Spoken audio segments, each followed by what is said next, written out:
What's up and welcome to another Mograph Mocast. I'm Dave. And I'm Matt, and joining us today is the super talented Mr. Joel Thomas. Hello, hello. And Mograph is a supplement to our site, mograph.com, which is a motion graphics tutorial site with tutorials, plugins, podcasts, and other Mograph stuff. And on the show, we talk about everything ranging from motion graphics to Cinema 4D, After Effects, plugins, render engines, doing business, doing taxes, being a contractor, or working for the man. You can email us info@mograph.com. Let us know what you think about the show. Questions, comments, concerns, queries, grievances, artist suggestions, topic ideas. We're on Facebook, Twitter, Instagram, YouTube, TikTok, mograph.com. Check us out there. TikTok's still going strong. Yeah, Dave, you're doing Need some to get good some more TikToks. followers. I'm getting in a race with my daughter to get followers on TikTok right now. I think she was beating us last night, so That's funny. got to work on that. So asking for some subscribers there. Email us if you have an idea for the show. I know it's summertime and it's very slow. It's a lull. Nobody's doing anything, laying around, I guess.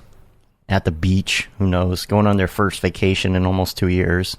Oh, I'm so excited. Saturday. Yeah. Saturday, baby. Gonna be gone for 2 weeks.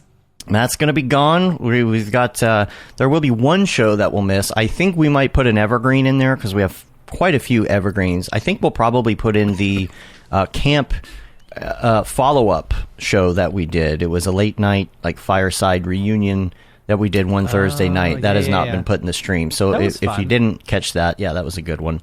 It's the one where we were trying to get Ryan Summers' microphone working the whole time.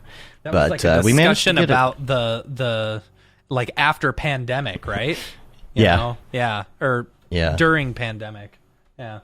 Yeah, it's just like what's been going on and how people have adapted, and it was a good show. And so Joel is here. This is going to be a fun show.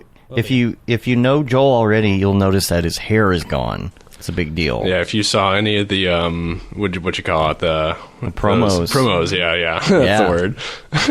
Yeah. Is it early for me? My question is, did you lose your graphic skills when you did that? I hope not. You know, I hope not. You know, the territory hopes not, but yeah. And you donated them though, right? Yeah, you donated the locks. Yeah, there's two good reasons for doing it. You know, one is I get to donate it because I didn't need it. There's a lot of hair. And the other thing is, a heat wave came by here, and I was very thankful to have gotten rid of it by then, because otherwise I'm not sure I would have been here today. I would have fried to a crisp or just lost all of my liquids in my body by sweating. So hot. You're not quite as metal looking anymore, but at least you're cool. Right? Oh, yeah. Just a few things I wanted to talk about real quick in our usual week wrap here is, first of all, because like Matt said, he's going out of town, we will have a show next Monday on the podcast. It will be pushed out as usual, but we will be recording it on this stream on Thursday. Yes. It's the usual time, but it's on a Thursday. Tori Bryant will be there. I'm very excited about that show. I've been looking forward to it because it's very much, I feel like some of the stuff we're going to talk about is kind of off the beaten path. We're trying to kind of move into these other areas, talking to somebody about architectural rendering right now and some other things. So that'll be fun. And so make sure you check that out. Something else I was going to say about that. Probably not. No, I guess I said everything. New courses. We got new courses coming out. We've got 2 of them. We are very close to being in beta for Caitlin's course, and then Brandon's RTX course is in beta starting this week. Now, I've already put a call out on the Slack, and I believe I already have enough beta testers for it. However, it doesn't mean we're done getting beta testers. We're going to send some of that out and get that going this week, and I will post in there if we need any more beta testers, probably in the general channel. And then if you're interested, I'll add you to the beta channel. So we have all of those people lined up. It's going to be it's a great course. I don't even know how to describe. Like, I just sit there in awe looking at some of his stuff, and I'm like, how is this real time? In awe. It's exciting times. It's real time. And so you'll see a promo for that coming up pretty soon as well, with a little teaser of what's in the course. And man, it's just so great. So we'll do a show as well. We're going to do a course launch show with Brandon and possibly Windbush and some other people too. So look for that. That'll probably be, gosh, here's the problem. We got a lot of specials we want to do and things, but not a lot of time coming up because of camp and all. So meanwhile, we've got two scholarship programs that we are announcing to get a copy of either the Houdini course or the Unreal course.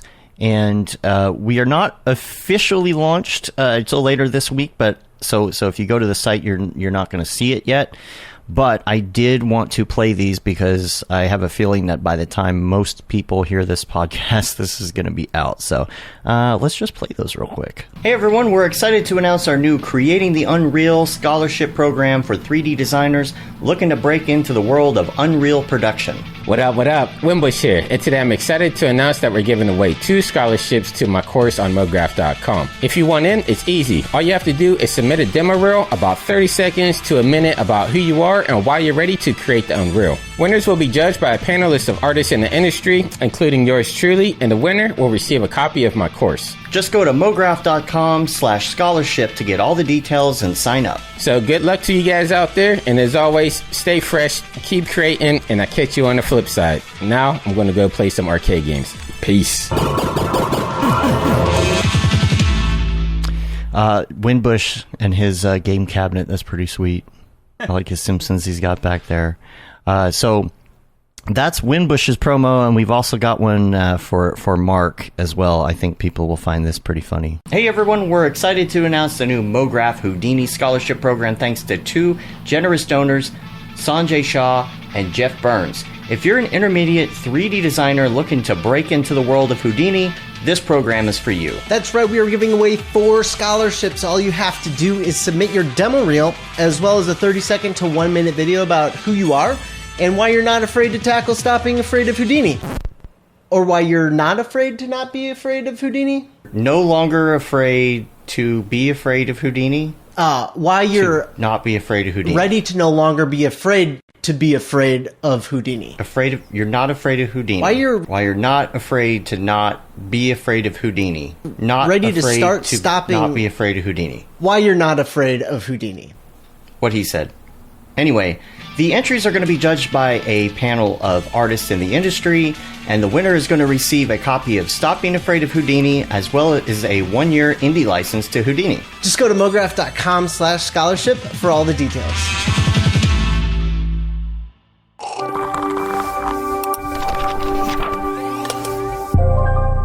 Sweet. That one was fun to make. Joel hasn't seen these before. I probably should have showed them to you before. Because it's like, yeah, that's funny, guys. I don't know. I wasn't. I was trying to read lips, but I couldn't do it. The guests cannot hear what we're putting out on the show. So, I think it's going to be really cool because we're approaching these scholarships with some NFT stuff. So we'll talk about that later on in the drop. And there was something else I was going to mention about that too. And I don't remember what it was. Oh, it's the judges. There's going to be judges for this, judging the applicants.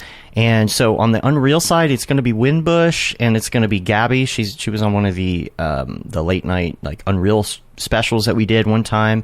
And Don Allen Stevenson is going to be judging. And then on the Houdini side, it's going to be Matthias and Shams and Simon Homidal.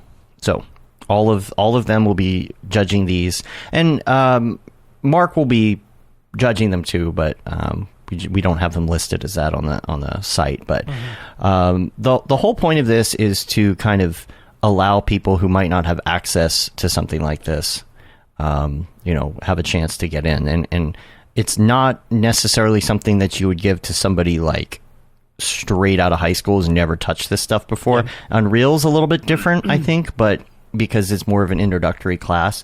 But if you know somebody that you think really might be a good fit for this, somebody who is maybe an intermediate 3D designer, they are really wanting to get into Unreal, but maybe there's some barriers, cost of entry, especially when it comes to geographic location. Make sure you tell them about this. So look for that later this week. You'll see that on there, and you will notice that in the little sample scholarship certificates. It says Ravi Ole, and that's an inside joke for Rev right there, who is actually watching right now. But check that out. Make sure you send that to your friends. And let's talk about camp a little bit. Yes. We've got a few updates. I guess the first thing would be the shuttle info sheet. I'll let you take that, Matt. Okay, so for anyone who's coming to camp, make sure just read your emails. Please read your emails. Please. Motion designers are the don't worst. read things. They don't read their emails. Like, getting a motion designer to read an email from, like, a fellow motion designer is impossible, because they're all like, "Oh, this is friend stuff. I'll just read this later, right? Yeah, I'll Whatever. read it in 5 minutes before. But it's like, yeah. no, we like, it's camp stuff. It's like very important. We need you to read your emails. All right. So Yeah. the thing is, like, we've had a lot of people ask us questions about, like, the shuttles and stuff like that. We sent out an email for you to sign up for shuttle time. We haven't built out the shuttle schedule yet. You know, we've only had maybe a handful of people sign up for the shuttle right now, which, if that's the case, Right. maybe we'll just rent a shuttle for a day. But we're like, making sure we've got a van for the entire time, and we don't know whether we're going to need 2 vans, and, rental cars are, like, super sparse right now. So make sure and fill out that information. You should have gotten an email from camp, saying, "Hey, do that." We know some people have read the emails, because we've had more people sign up to buy hoodies, additional hoodies, but they didn't sign up for the shuttle. Right, Maybe some of them don't have their flight info yet, which is understandable. Totally. But it's really important that you do this soon. Yeah. You're going to get a expensive flight if you don't book pretty soon. Yeah, as well. absolutely. We waited like 2 extra weeks because we had stupid stuff, because I'm an idiot and didn't look through my mail for my Camp Mograph credit card, and so we had to order a new one, and so it took me forever. So we ended up having to pay, like, $50 to $100 more per flight, and we booked a lot of flights. Anyway, that's neither here nor there. Not only do you have to read your email, but you Yes. have to respond to your email. That's the big thing. If you bought, or if you had someone buy a ticket for you, there were some people, like 6 or so different orders that had multiple, multiple tickets. We don't have the information for the people who you're bringing. We have to have their information. We had someone email us literally a few hours after, or maybe the next day after I sent out an email to all those people saying, "Hey, we need the info for all the additional campers, because if there's special dietary restrictions or something, right, we can't allergies, account for that. emergency. We need emergency contact info. All that. Yeah, I mean, this is legit, yo. Yeah, so we need that info. information. Otherwise, we can't, like, if you're taking a shuttle, we won't know if you're, because you're not getting those. We can't even check them in. We can't even check them in at camp if we don't know their name. So right, exactly. Let us know who those other people are. Also, we need to add you to the camp emails and stuff like that. If you've got, allergies or medical issues that we need to know about, we need to be able to have those on file. So, but we send out info about what to expect at camp and when you arrive and all that kind of stuff, right? Bring, so, like, so you're not going to get those emails if you're not signed up. Please read the emails. Read the emails. Respond to the emails. Let us know. It's important. And the shuttle is part of the package, right? You get the shuttle. So why would you jump in an expensive Uber to get out there? Right. And you say expensive. It's not. They're not that expensive. It's like expensive, I did the math. It's like expensive. Tell them it's expensive, so they'll get in the shuttle. They'll answer the email. Yes. If you're planning on taking an Uber, just so you know, an Uber is like $30 to $55 from the airport to camp. That's not. But why spend that when you could get in the shuttle? Why spend that when you can get $50 is $50. $50 is $50, right? Buy you a few more beers, right, at the airport before you come. Right. So, but we've been full force for like the past 2 or 3 weeks on like speaking to workshop instructors and like ordering all the swag. We got such cool swag this year. I'm so excited about the swag. So we found like some really cool things. Yeah. I'm really excited about that. So that's going to be a ton of fun.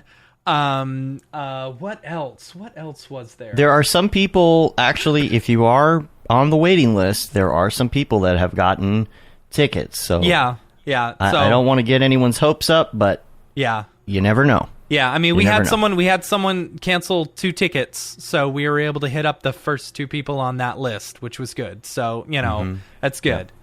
Yeah. What else? Let's talk about sponsors. Let's talk about the sponsors. Without these sponsors, Camp Mograph probably wouldn't have been able to happen. If it did, it would just be really expensive, like the cool probably double the ticket price. It probably would. Yeah, and you wouldn't have cool swag, That's a lot true. of like, and there wouldn't be free alcohol, at night, which is like it's this is like a kind of an all-inclusive trip, it's fun. You just pay for your ticket and pay for the flight to get there, and then everything else is taken care of, your food, your drinks, whatever. It's going to be good. And without the sponsors, we couldn't have done that, and we're really excited to have all these amazing sponsors on board this year. First up, our village sponsors. You're going to be staying in one of the 3 villages. You've either got the Maxon Village, you've got Otoy is sponsoring, but they're going to do the Octane Village, and then you've got Video Copilot as well. So big shout out to our village sponsors. Then we've also got our gold sponsors. We just finished up all the patches for all the different, golden village sponsors. And man, the Grayscale Gorilla one, it looks cool. I'm really excited about that one, So we've got Minimal Massive, we've got Grayscale Gorilla, and we've got De Facto Sound. Super excited to have them on board as our gold sponsors. And then our bronze sponsors, AE Scripts and School of Motion. Big shout out to all of our sponsors. We couldn't have done this without them. Yes, Mark says in the chat, PSA, free booze does not mean get blackout drunk. Yes. We do have to abide by standards, and it is licensed, and you cannot be overserved. But correct. Yes. We will have, actually, a lot of the staff are getting licensed to serve alcohol in Oregon specifically so that we can do this, so it'll be a lot of fun. And, I don't know. So it's funny, the average age of people coming to camp is actually like 35, So a lot of us are like, mid-career, stuff like that. And I have a feel, I don't know, I haven't drank for going on 14 years now, So I don't know how my body would react to it, but I'm sure there's a lot of people who just like, I hear once you hit your 30s, hangovers are just awful. I would say a lot of people were pretty good last year, about not over drinking. Yeah, except everybody for was that pretty last good. night. Last night when people stayed up till 4 a.m. I don't remember. Oh, that's why. Yeah, exactly. So, but yeah, it'll be camp is going to be fun. I'm so excited for it. I can't wait. It's coming up fast. Like I know. A month and a half or so, a month and 3 weeks. It's gonna be crazy cool. But the t-shirts are looking cool too. We're excited about that. Man, the swag, baby, the swag. I'm so excited. So, and there's going to be some people there who you may not know we're going to be there. Yes, yeah. That's about all I can say about that. We may but, have, invited a few extra special people along. Just to hang out and all that. Yeah. Yeah. It's Mike's brother. He's going to be there. Right. Yeah. I'm looking forward to meeting Mike's brother. Right. I know. That'll be interesting. That'll be very interesting. Yeah. Yeah. That'll be fun. I think it's going to be a great time. There's, there's so much to do. Yeah. To get going. Yeah, We've got a lot more to do. Yeah. But, God, there was something else I was going to mention too. Oh, excuse me. Camp? Maybe I have ADHD. I don't know. According to TikTok, all of us do. I know, right? I was going to say, TikTok thinks I have ADHD. Right.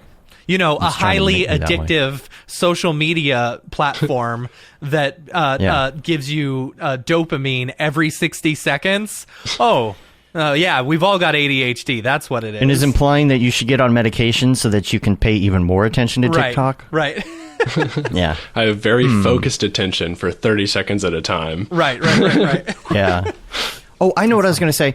EJ reminded me of this, that I need to tell everybody. Now, these have to be served by somebody, but if you bring a specific kind of craft beer that you would like to share with people in some way, whether that's cans or bottles or whatever it is, you give it to us. Our team can pass that out. And either EJ will get his license, or he can stand there next to the person with the license and talk about it and do some taste testing. He likes to do that on one of the nights that everybody's just hanging out, chill in a I don't know, a common area. I don't know what it would be at this camp. It would have been the cafeteria at the other camp, but it's going to be a lot of fun. Looking forward to it. Sarah Gibson in our Slack channel today also asked a question about like sleeping bags and stuff like that. This will go out in one of the camp emails. Read your emails, please. But we haven't sent this one out yet. But it'll be like a packing list of stuff you may want to bring and stuff, But as far as that goes, me personally, I'm going to bring a sleeping bag. So we were really excited about this one because the linens were included. We were including the linens with everything. Last year it wasn't. You had to purchase them. And like I found that the linens were a little cold, while all these cabins will be heated and stuff like that. They'll all have heat in them, I don't know. I don't want you to get too cold. So I'm going to bring a sleeping bag and a pillow, even though linens are included. You'll have, sheets, towel, pillowcase, a blanket, but I don't know how thick they'll be because the ones last year were a little thin. I say last year. And all that info that you get. What? That info that you get on that email will only go to you and only go to the correct people if they have their name and email registered in such a way to where they can get that email, email, and read said email and respond. Yeah. Brett Lewis in the chat. What's up, yo? Just read your emails. Been a while. Please. Read your emails. Because you better believe when MailChimp says 33 people didn't open your email, would you like to resend it? I'm going to say yes every time. Over and over. Over and over again, yes. Yeah. Let's switch over to some Ravcock. What's your flavor? What's your flavor? There hasn't been much of this, and you know why. It's because it's like Seagraphy time. Yeah. Yeah. Everyone did their big, April NAB announcement stuff, and now we're ramping up for the next group, which is weird because like this is the Seagraphy time of year, but now that NAB is moved, it's like, are people going to wait till NAB to make announcements? I'm sure they will. Be kind of a weird. I don't know. Maybe I don't know. That's so confusing because I don't know. Well, I'm interested to Sarah, see. Thank you for reading all my emails. What's announced at quote unquote Seagraph as opposed to NAB, but the one thing that I did see this week, the thing is, it's in October rendering. Normally Seagraph's in like August or whatever. Right. I don't know. It'll be interesting to see. I don't know. Well, the 3D motion show is next week. Yes. By the by, I don't know if it's officially like tagged a Seagraph show. Yeah. Or not, because it's this time of year. This is when it would be. I don't even know. I haven't heard anything about Seagraph in general much at all. Yeah. I don't know about you. I've only been hearing about NAB. I don't know. I'm thinking it's. I don't think we're gonna see Seagraph anymore. That's me personally. Yeah, I mean, I hear that it may not. I don't know. It's still going on this year, as far as I know, but like virtually, but not in person. I'm wondering though if the in-person events are coming back or not. But what I did hear was that,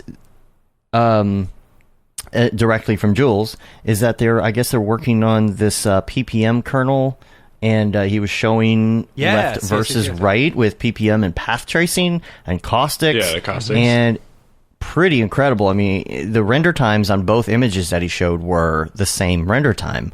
But did you notice that the samples were different on both? I think they were different. I didn't see both. that. Yeah. Well, the new one looks amazing. One was slightly less, had slightly less samples on the but it was clean. Yeah, I mean, like the difference between the two was really strong, like more so was than night you'd and day. expect by those samples for sure. Right. Yeah. But Yeah, it's cool. the- I mean, I'll take some caustics any day. Yeah, no, I mean, Yeah. it takes so long for those to render anyway, so any speed improvement is a blessing. Yeah. Yeah, absolutely. Yeah. People really want that. That's kind of a specialty thing. Caustics, how often do you really use Yeah. caustics? When you want it to look beautiful. Yeah. Of course. Of course. And I'm sure that just like, always happens when a new feature or something comes out, people will start using it like to the point where it's like, Yeah, get ready on you're Instagram. Right. tired of it. Right. Yeah, it's like, yeah, here come the caustics renders, Instagram. Wait a Hold second. tight. That's not even glass. Why are there caustics coming up? Yeah. Yeah. There's caustics coming off of like a piece of plastic, like Right. a rough piece of plastic. Why? Just a piece of wood. Yeah. Yeah, a piece of wood with caustics. Yeah. It's like it's like J.J. Abrams doing a lens flare in a cave. He did a lens flare in a cave on Super 8, and I was like, "Are you kidding me? They're in a cave. You're gonna do a was lens it the flare?" light coming through the cave opening or what? Yes, or something like that. But Yeah, it's it was like, a why? light on a Why? C-stand. Yeah. More. So dumb. More. I think Andrew Kramer was probably there. He was, yeah. Yeah, and he was That like, one might have been the JJ. I think you need a little more of that. I think he's like nudging him. Andrew Yeah. Kramer's like, hey, I think you need a lens flare in this scene. I think he probably gets royalties for it, Right. right? For every lens A flare. trench coat of lens flares that he's selling. Yeah, yeah. I got anamorphic right here, and I got totally. I got motion graphics ones, Ooh, yes. natural flares. Or maybe you're a natural Natural sun flares. kind of guy. right. Yeah.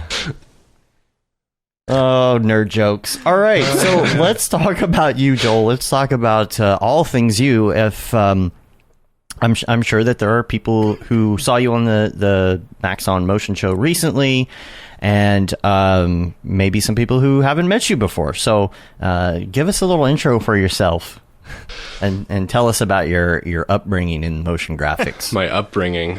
Well, the first 3D thing I ever used was Blender back when it was way more confusing to use than it is now. Although, Yeah. I'm going to definitely need to watch some courses, tutorials to get into it now because it's so different than it used to be.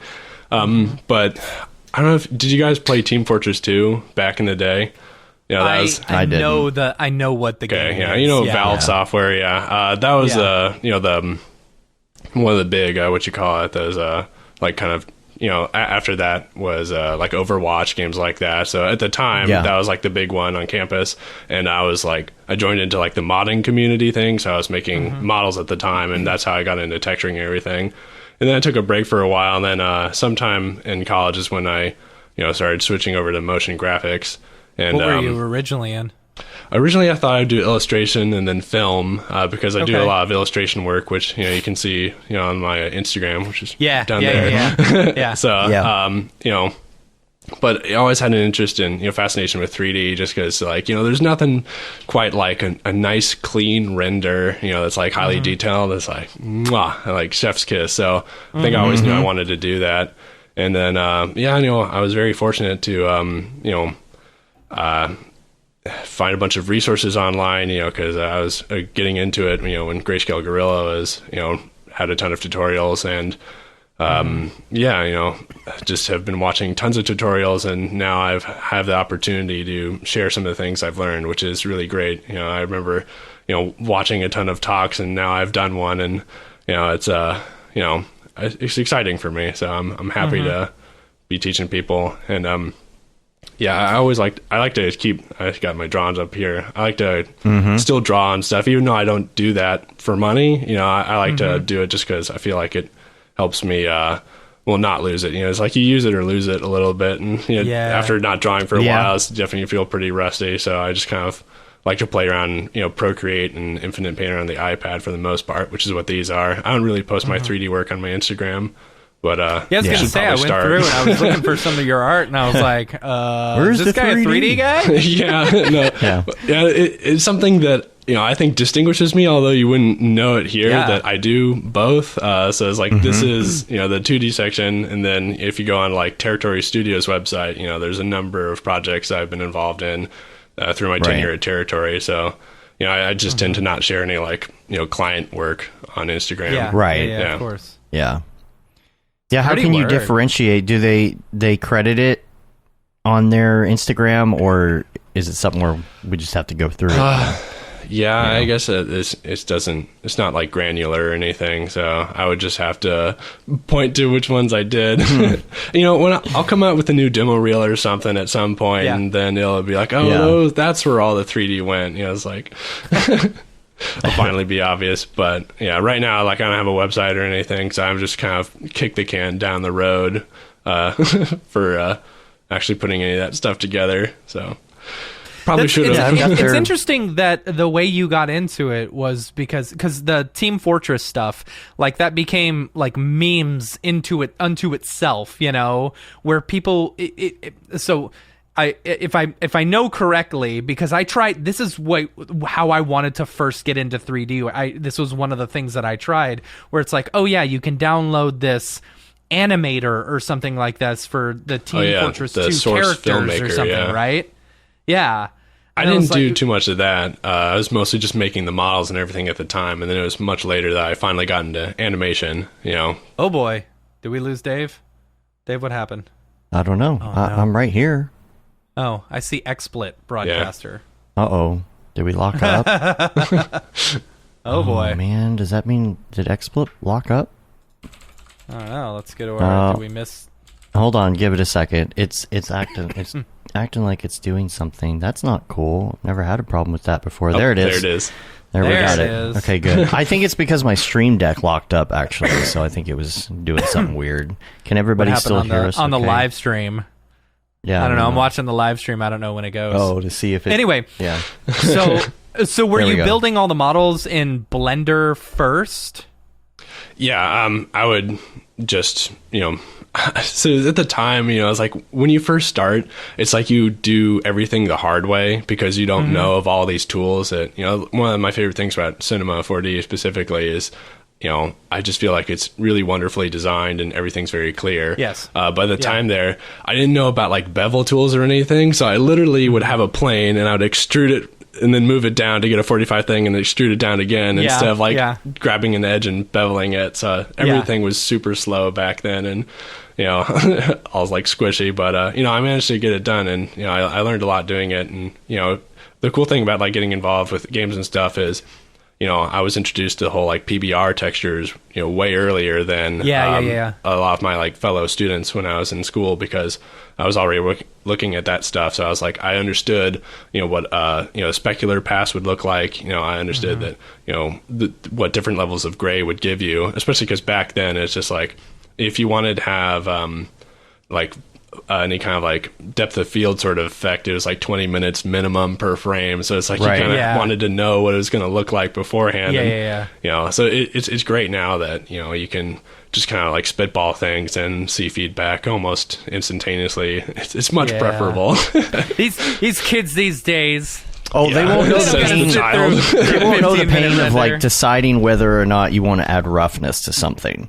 That was that was the big thing, right? Oh, you Any want to add blurriness. roughness to this? Oh yeah, enjoy your 5 hours of Yikes. rendering per frame. Yeah, truly, that is like the thing that was most exciting about getting into Octane in the first place is just throwing on just a gray mat in there and going like, ooh, look at those surface imperfections. Right. Yeah, funny. just being able to look real time depth of field and rack focus and see it all happen, and put a sun in there and see the sun like go over the horizon, and you're like, oh my gosh, it's like Any lighting changes at all. yes, Yeah. Gosh. Yeah. Yeah. So I was your age. where'd you go to school? I went to SCAD, which is Savannah College of Art Design, down in Savannah, obviously. Nice. But Nice. yeah, I met a lot of good friends there, and I'm one of the only ones I know that I think moved out to San Francisco. Though I think a lot more people moved to LA. You got your classic motion hubs in the country, Of course. and there's a scene in San Francisco though. I didn't really know it until I got there because I kind of just traveled there without a job lined up or anything. I was just like, I'm gonna wing it, and it worked out. I tried that in Portland. It didn't work. I ended up moving back. Yeah. When you got there, what did you do though? What was your path to like where you are right now? Well, I was able to contact some of the studios I managed to find on Google and went in, just talked with the people, and then when they had a gig lined up, I permalanced at a couple places beforehand, and then eventually Marty at Territory Studio picked me up, and then I just decided to stick with them for a while because it was the most exciting range of projects there. Because you got to imagine in San Francisco it's largely tech dominated, and for some people that can get a little bit dry or uninspiring. So with Territory, at least, it was just like tech influenced, right? I don't know if you're not familiar with the work, it's a lot of like screen UI stuff, and they worked on a bunch of Marvel movies, and we're recently branching into a whole bunch of different stuff, even car interfaces, which is very cool. So that's cool. Yeah. I think a lot of the companies that were doing like the fake HUD stuff for movies have really branched into actually design. It's like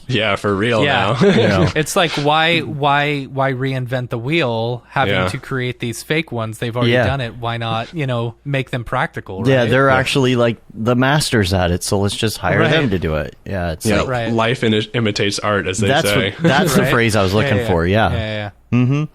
It's interesting, and Territory is a very reputable company as well. So it's one of those coveted jobs, I think, almost.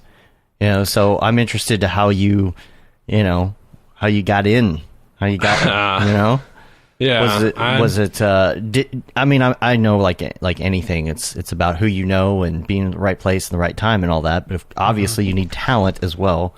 Yeah, so. and another thing is, especially with timing, it's what can you do that is needed on that project in that moment. And so, I was talking with a bunch of students actually at SCAD because I had the opportunity to. They do this thing called co-motion, and I attended that and had the opportunity to do like portfolio reviews. That's where I was looking for with students, and I was really pushing them to say, think about it in terms of what kind of proficiencies and technical skills does this demonstrate? Because a lot of times like when I'm looking through portfolios and we're looking to hire someone new, I'm thinking like does this person know how to light? Do they know how to work with dynamics or X particles or whatever it is? And at the time, because of this 3D background I have with modeling, UV unwrapping, and everything, the jobs I was getting had to do with working with models, retopologizing, doing UV stuff, and I knew how to do all of that. So that was actually one of my entry points earlier on. And then because they just liked hanging out with me and I liked working with them, we just we started a relationship. And See, being cool, being nice, people liking you, not being a jerk, right? It is. Yeah, it's actually very important.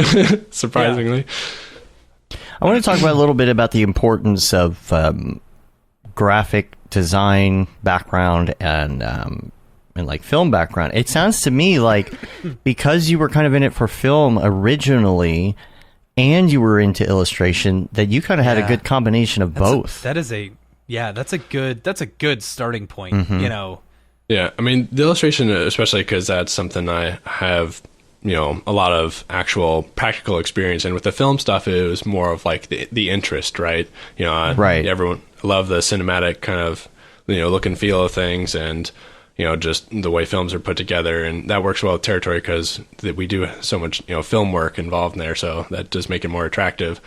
But I do wish that I had more time behind the camera beforehand, because that really kind of sets you up thinking in terms of shot framing and the lighting of things, and what lenses and stuff you're going to use, because when you use that same language in 3D, I think the result can be better, as opposed to, because like in the 3D software you can do whatever you want, and that's not always conducive to, like, constraints are oftentimes very helpful with that. So thinking about real world constraints I find very helpful. So I'm always, whenever I can, I work in like near real world scale, because it's like these units are arbitrary, but it still helps me to conceptualize it, going like, okay, this thing is like a foot tall, and the camera is like 6 feet back and everything like that. So that does help there. Yeah, there was a conversation about that on the School of Motion stream that EJ was having with, I think, Chad, and Nick was on there too. They were having this conversation about, like, if you make something, how tall is that thing, right? So let's say you're going to model, a little character, like one of EJ's characters, right? This is something that I actually do think about, but he asked the question, do you think about that? And it's like, okay, if you're going to model a character, you're still going to think, like, how tall is this character? Is it an inch tall? Is it a foot tall? Yeah. Kind of like those little action figures. Your Teenage Mutant Ninja Turtles are generally, 5 or 6 inches tall, but then they had like the big foot tall ones you can get, but that's kind of like not really like the same as far as collecting. But when you're modeling these things, how big are they? Because I feel like it actually kind of gives you a good idea in your head about what you're working with. Yeah, because the other thing is, if you're trying to repurpose any setups you've made, then if you work in any consistent scale, then it's going to be way easier. And I find real world is just so easy to be, like this pen here. Like, I know how big this is in real life, and if I make it in there, then I know what that means. Instead of like, oh, this pen is actually 6 feet, tall. Yeah. It's going to be confusing for me, and especially if you're, like specular stuff. That also has a problem with that. Yeah. And if you're like me, I don't save my models in a nice place, all organized and everything. If I'm like, I need a rocket ship model. Okay, well, when's the last time I used that? Yeah. Okay. When did I do a rocket ship? Oh yeah, I used the rocket ship for that thing. Okay, well, let me find that file, and I go to Dropbox, because inevitably it's archived somewhere in there, and I do a search and I find it and I download it. But the nice thing is, if you're working in that consistent scale and you have to go find that pen and bring it into your scene where you've already built a desk, the pen isn't going to be the size of the desk. It's going to be the correct size already, because you always work consistently. Yeah, exactly. Yeah. Yes. It's always funny when you bring in a model. It's just enormous. I need to be better about that. Yeah. What it's the default cube is what? It's like a meter, I think, something like that. In inches. I work in inches all the time, so. Oh, I'm in centimeters. Yeah. See, Metric system. I feel we should all be in centimeters. Centimeters. It'll still be consistent. It'll still be consistent from project to project, but that is an interesting question. Is like, why do you work a certain way? Yeah, I guess inertia. It's like whatever way you start, you'll continue working in. Yeah. Oh, I thought you were talking about like physics inertia. That too sometimes, but I had an art director one time. I was like, "Oh, I'm working in centimeters." Like, why are you working in centimeters? You don't live your life in centimeters. This is America. Well, I mean, I would like to, And just a few weeks ago, or last week, I was talking to my dad, and I was like, "Oh, it's about 2 centimeters." I don't know how much 2 centimeters is. Get out of here with that commie BS. Like, it's like the most boomer thing he could ever say. That's funny. Yeah, when I'm working, I work in inches because I either am working on that scale, where I'm making like a setup with a desk on it or something, or if I'm doing a logo, I always kind of make a logo a foot tall. That's always kind of my generic. But if you work too big or too small, your default camera is going to be all funky as well. You're going to have either a really small or a gigantic camera, and you have to scale it and do all that. But it's real bad for Sims too. It's bad for Sims. We've ran into issues with like TFD and stuff like that. TFD especially. Not looking right. I'm about halfway through my TFD tutorial. I'm kind of to the presentation portion of it, but the part where I'm explaining it, I actually state at the beginning, I'm like, look, I know it's the thing to work at scale, but if you can get away with bringing your object into the default size of a TFD container, you're gonna have such a better time, and you're if you can get away with it. Like, so don't email me telling me, but whatever. But the thing about me working in inches is I like it because not only is that usually the correct scale and close to what I need to do, but then if I am going to do something like, say, build something architectural, like a room or something, I can just multiply everything by 12 and get my feet as well. Yeah. And it's nice and simple that way. But again, it's because it's America, and if I'm working on something architectural, everything I get is going to be in feet. So, you know, whatevs. Yeah. Anyway. So, day to day, what do you work on day to day? What types of animations, but also what types of software are you generally in? Yeah. Recently, I have been able to use ZBrush on a couple of projects, which is cool because I've finally, downloaded that and got into it. And I think it's a, very cool, if not complicated, program. So it's like whenever I get to incorporate some extra things, I think it's nice. But sometimes the time crunch is just, excludes that as a possibility, which is always a bummer. But, Can I ask you a quick question? Oh, go ahead. Yeah. Because if you looking at your Instagram, you have a bunch of like body and like heads and stuff like that. Robots, you understand, but you understand like the human form and stuff like that. Have you found that helps a lot? Like your illustrative background helps a lot when modeling or like sculpting in ZBrush. Yeah, definitely. Because, when you're drawing, it's like you're doing a mental projection of a 3D object onto a 2D plane. It's the most technical way of describing drawing ever. Yeah. But, I was like, it really is helpful to, because it helps me practice being able to mentally rotate an object around my mind. And also you imagine like with the proportional relationships, that's the biggest thing for me is paying attention to proportional relationships of things. So it's like practice doing it in 2D. And then when you're designing in 3D, that same, consideration is there. Cause we all know like, you have your golden ratio and stuff like that, and if you're not paying attention, it's really easy to just have everything be really even. So it's just like you would get a box and like when you extrude it, it's like half the width or anything of it, and so it's like your design at the end just kind of looks very, like a child built it out of blocks, because it's like the default sort of thing. So this super helpful, I think, for me to do that. Do you do a lot of character stuff? For the most part, then in 3D, like 3D, or like what's your like?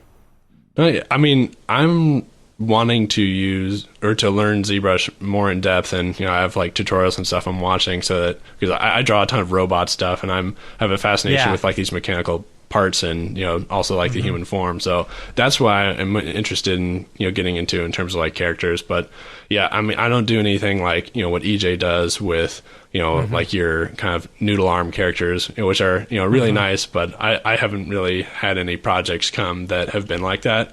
A lot of the projects I have been on have actually been almost like concept art focused in general, where it's like we're just creating designs, and because a lot of times we are just designing, things for people at Territory, whether it's like a screen or like a hologram in particular, have done a bunch of those. But do you build robots though? Like, do you build? Like in real life? I wish. No, not in real life, but in 3D, do you build a lot of robots and things? Not yet. That's like what my current interest is in doing. Okay. Like that's where I want to go. All right. Cool. Because ZBrush, definitely you can build a robot in ZBrush, but I didn't know if maybe you had done more of a mechanical version of a robot, build like hard surface type. Hard surface. I've done box modeling in the past, but I was mostly doing like weapons initially. So whether it's like guns or swords or anything like that, because those are pretty accessible. And I've used some CAD modeling programs now, which is great for the hard surface work. I don't know if you guys are familiar with Vitaly Mograph, and he's like buddies with Ash Thorpe and everything. So all these guys are using CAD to do these complicated. You can even just like build a fancy looking console. Like I know that Ash Thorpe's Akira project, which I thought was very inspiring, came out a couple of years ago. Yeah, all those like buttons and hardware surfaces. I think the majority of them were made with CAD. So if you're interested in that kind of thing, definitely look into CAD stuff because it's gonna be way easier for you than doing like polygon modeling. Polygon modeling is a chore, man. Do you? Is it Fusion 360? Are people still using that? Fusion 360. Yeah, I have that now, and you can get that one for free actually. With some limitations, and there's also MOI and a few others, but those are the main two I know. Fusion 360 is like it got really big in the motion graphics circles for a little bit, and people were really talking it up. And then I just haven't heard much about it recently. I mean, I figured it's still around, but I didn't know if people were still actively like going to try and learn it right now, or if it's just something people in architecture and product were still using. Yeah. But Yeah. It's kind of, I think there's like these fads that go by, right? Like, Yeah. for Blender was like, suddenly it's like everyone's, I gotta learn Blender, and now Unreal, I think, is the preeminent one. Obviously, you guys even have this course thing coming up, so yeah. Yep. that much is clear. Yeah. Yeah, totally. We bid on a project last week or the week before, and it was like they needed it done extremely fast. It was an okay amount of money, but it still was like too extremely fast to get it done. And it was like one of those projects They wanted where it like by the end of the month. yeah, one of those And then projects it's like, where it I'm was, also out of town for 2 weeks. yeah, where you're like, yeah, we could do this, and it would be a decent amount of money, but it would also be like the most stressful next three weeks. And it's like, do we really want to do that? And we didn't get it because somebody was going to use Unreal instead. And I'm like, I really hope you're successful with that, but I just don't like. Unreal is great to learn, and it's going that direction. It's going to be great for some things, but what they were trying to do with it was like, I don't know if it's ready for that yet. I'll be interested to see the results, but man, I think that It's the always film fun to production see the stuff- results when you like. There's been a few times where we've made bids on stuff, and they're like, "Oh no, that's too much. We're gonna go with this other company." And then you see the end result, and you're like, "Well, that's not that good. We could have done that." Yeah. Yeah. Yeah. It's the thing with Unreal right now is that like people are doing a lot of virtual production with it, and there's some great stuff that you can do with RTX and all that, but like this particular style was very illustrative, and it was kind of into the Spider-Verse style, and I'm like, I haven't seen anybody really doing that with Unreal yet. That's kind of like, it's like, okay, where is this going? Because I feel like it would be something that you could do in Unreal. I just haven't seen anybody do it yet, and it'll be interesting to see. I'll be interested to see some of these other styles coming out of it, right? Because right now everybody's like real big on the high poly Unreal 5. Yeah. How realistic can we get this? But I'm not seeing much coming out like in the super like stylized renders in Unreal right now, besides video game stuff. Yeah. I feel like, if people brought that stuff together, that might be kind of nice. But Yeah, maybe I it's think just me. Maybe it's I think just it's my going to boil feed. down to the animation tools available and how comfortable people feel using them, because Absolutely. I would choose different things based off of that for sure. Like, is there a tune shader for Unreal? Maybe. I don't know. Yeah, I mean, you just build the material. I guess. The thing is, like, I think this is what happens. These trends go by. And slowly people move to these. Everyone's gonna try it out, Right. and then a few people will actually pick it up. Like it becomes the thing. It becomes a big part of what they do. There's going to be like one or two people that really like take it and run with it really well, and they're the ones that are kind of like Yeah, and setting everyone the emulates. standard. Yeah. Yeah. Yeah. So when it comes to like doing some sort of tune shader style, I'm sure there's going to be a specific trend or a specific way of going about it that becomes the norm. I haven't seen anything yet, but I'm sure it's out there. Yeah, you have your Beeple and then your Beeple clones, and now it's like Yeah. who are people going to be cloning? I guess with Right. these new tools. Who's going to be doing the Unreal dailies for the next 10 years? Yeah, That'd be interested to see. Yeah. That's funny. That's Yeah. funny. So Joel, what else do you do at Territory?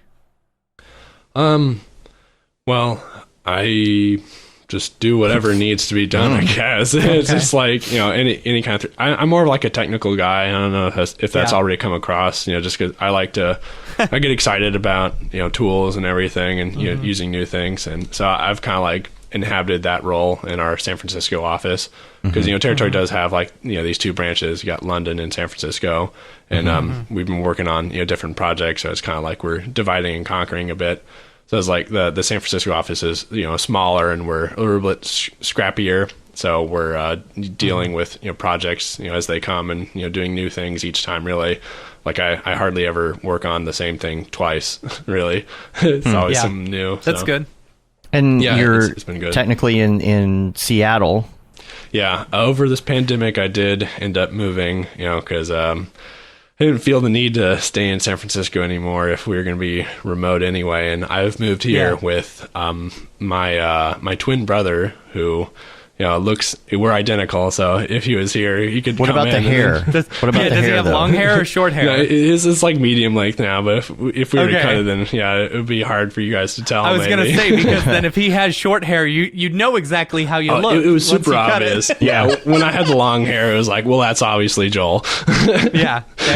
You could spot me a mile away. And then I also have my college roommate here, so we've been hanging out. He's a VR developer, so we've been working on collaborating with stuff together. And we actually came out with a project just last night, which I was hoping to mention at some point. So maybe it's a good segue. Totally.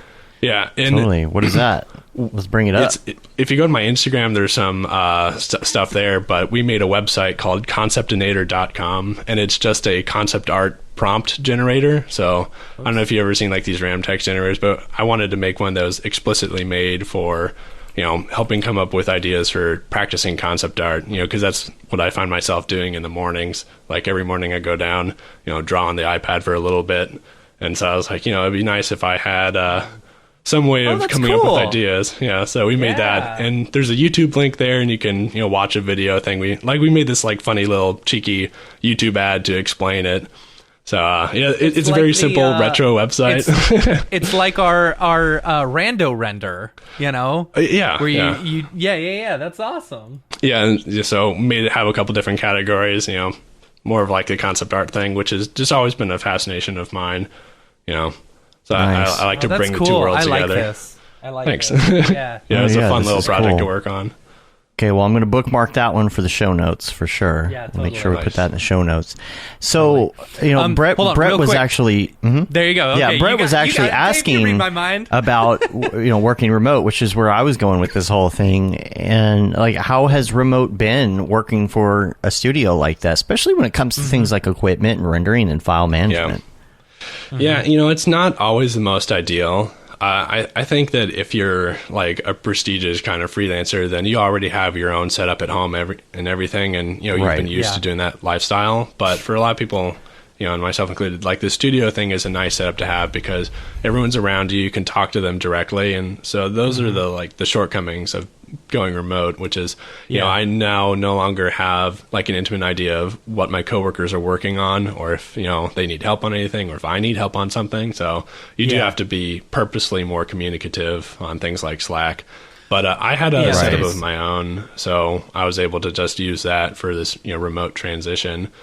But yeah, Are you generally rendering, or are you sending it back to them for rendering things? Or a little bit of both? Yeah. It's because there's also some rules and stuff we're trying to abide by in terms of like security purposes and Right. stuff like that. So that'll change course. on the project. right?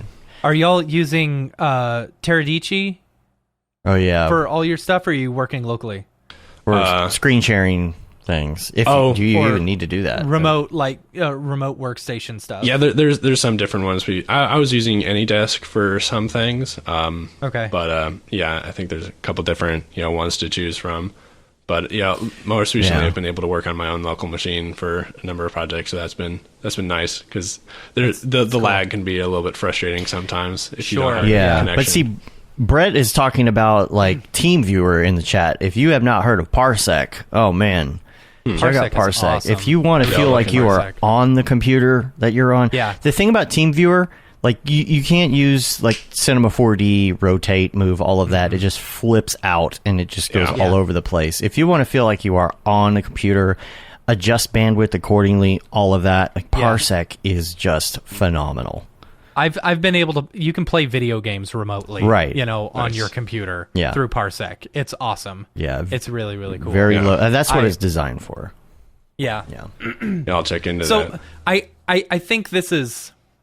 I'm so happy that this is happening in our industry, in like industries in general, that people are that it's becoming much more normalized for people to work remotely. You know, I've seen so many TikToks, some really good TikToks where, you know, the HR rep is like, okay, we finally got the schedule back for coming back to work. And the other person's like, oh, great. Oh, you're excited? No, I quit. No, I quit. Yeah. It's like, I mean, I think but it's like, okay, it's becoming normalized, you know, and like that was always a big thing with like big studios and stuff. It's like, no, you come work locally because I must watch everything you do at every minute. Well, no, we got trade secrets. You know, we're working with big companies that require us to work locally and stuff like that. But and why though?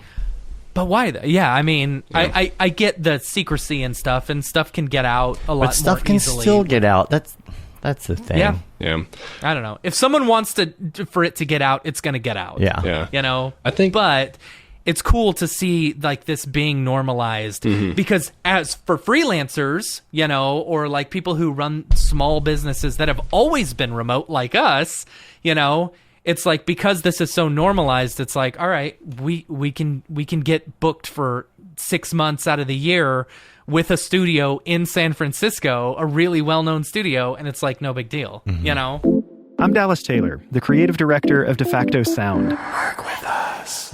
We're a sound design studio that makes animation, games, trailers, ads, and all kinds of things sound amazing. Which is why you should work with us. But that's not exactly why I'm here. You see, we also produce a podcast called 20,000 Hertz, which is all about the world's most recognizable and interesting sounds. Right here in your podcast player, go take a moment to subscribe to 20,000 Hertz, which is all spelled out without any numbers. Once you're finished with this episode, go check it out. And to check out our sound design work, follow De Facto Sound on Instagram or visit defactosound.com. So that you can work with us. I think that a lot of places got a little bit like conservative in terms of not wanting to try anything new or just like kind of locking things in the status quo. I've always felt more adventurous, so I think that if there's one good thing to come out of all this is that there's kind of like this forced kind of like innovation time where there's some technical things that you need to figure out, and I think it's good just to mix things up anyway. And for a lot of people, I think one of the biggest bummers is that not every company is created equal. I feel really blessed to be a territory where we're all like friends essentially, and everyone's on good terms, and there's communication from every level. There's no like strict hierarchy where you have to like kowtow to the higher ups or anything like that. And so if you're in a situation like that, then everything like this goes so much easier. Whereas I guess it could be much more of a drag, like in the situation you're describing where people are it's like, come on back in, and then people are like, I don't want to I wouldn't mind going back to the office if I was still in San Francisco. I was enjoying my time there. It's fun. It's fun to be around your friends and to brainstorm and do all of that and go out to lunch together and do that kind of thing. But I will say that before all of this happened, Matt and I were already doing that remote thing for years, and we just sit on Skype all day. It's really not that much different than sitting there. It's not, no. And being on the phone, like not just calling in and having a Skype meeting, but just having it running all the time. And it was weird. Like, we'd just Skype in the morning and then we just stay on Skype. And that just kind of became the norm, with us. And it's like, anytime someone's got a meeting, they'll just add them to the Skype call. Yeah. Add them to the Skype call, or if if it's something off the beaten path, just get off, go do the call, and then call back. And we just sit there because we have company and we can brainstorm and we can talk about things, and it's pretty much like being in an office. It's not that much different. That again just shows how much nicer it is to work with people you like, because otherwise it'd just be like, don't look at me, like I don't really want this relationship.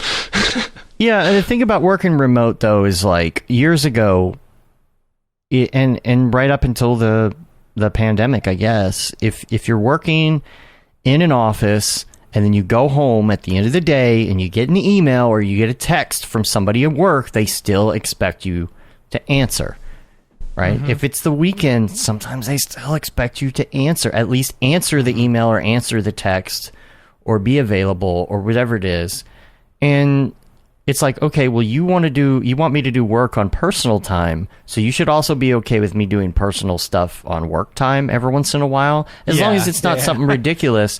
But it's like, oh, if you're going to be sitting remote, say 8 hours a day, working for somebody, they should probably be okay with you taking a 20-minute break and doing the dishes or something.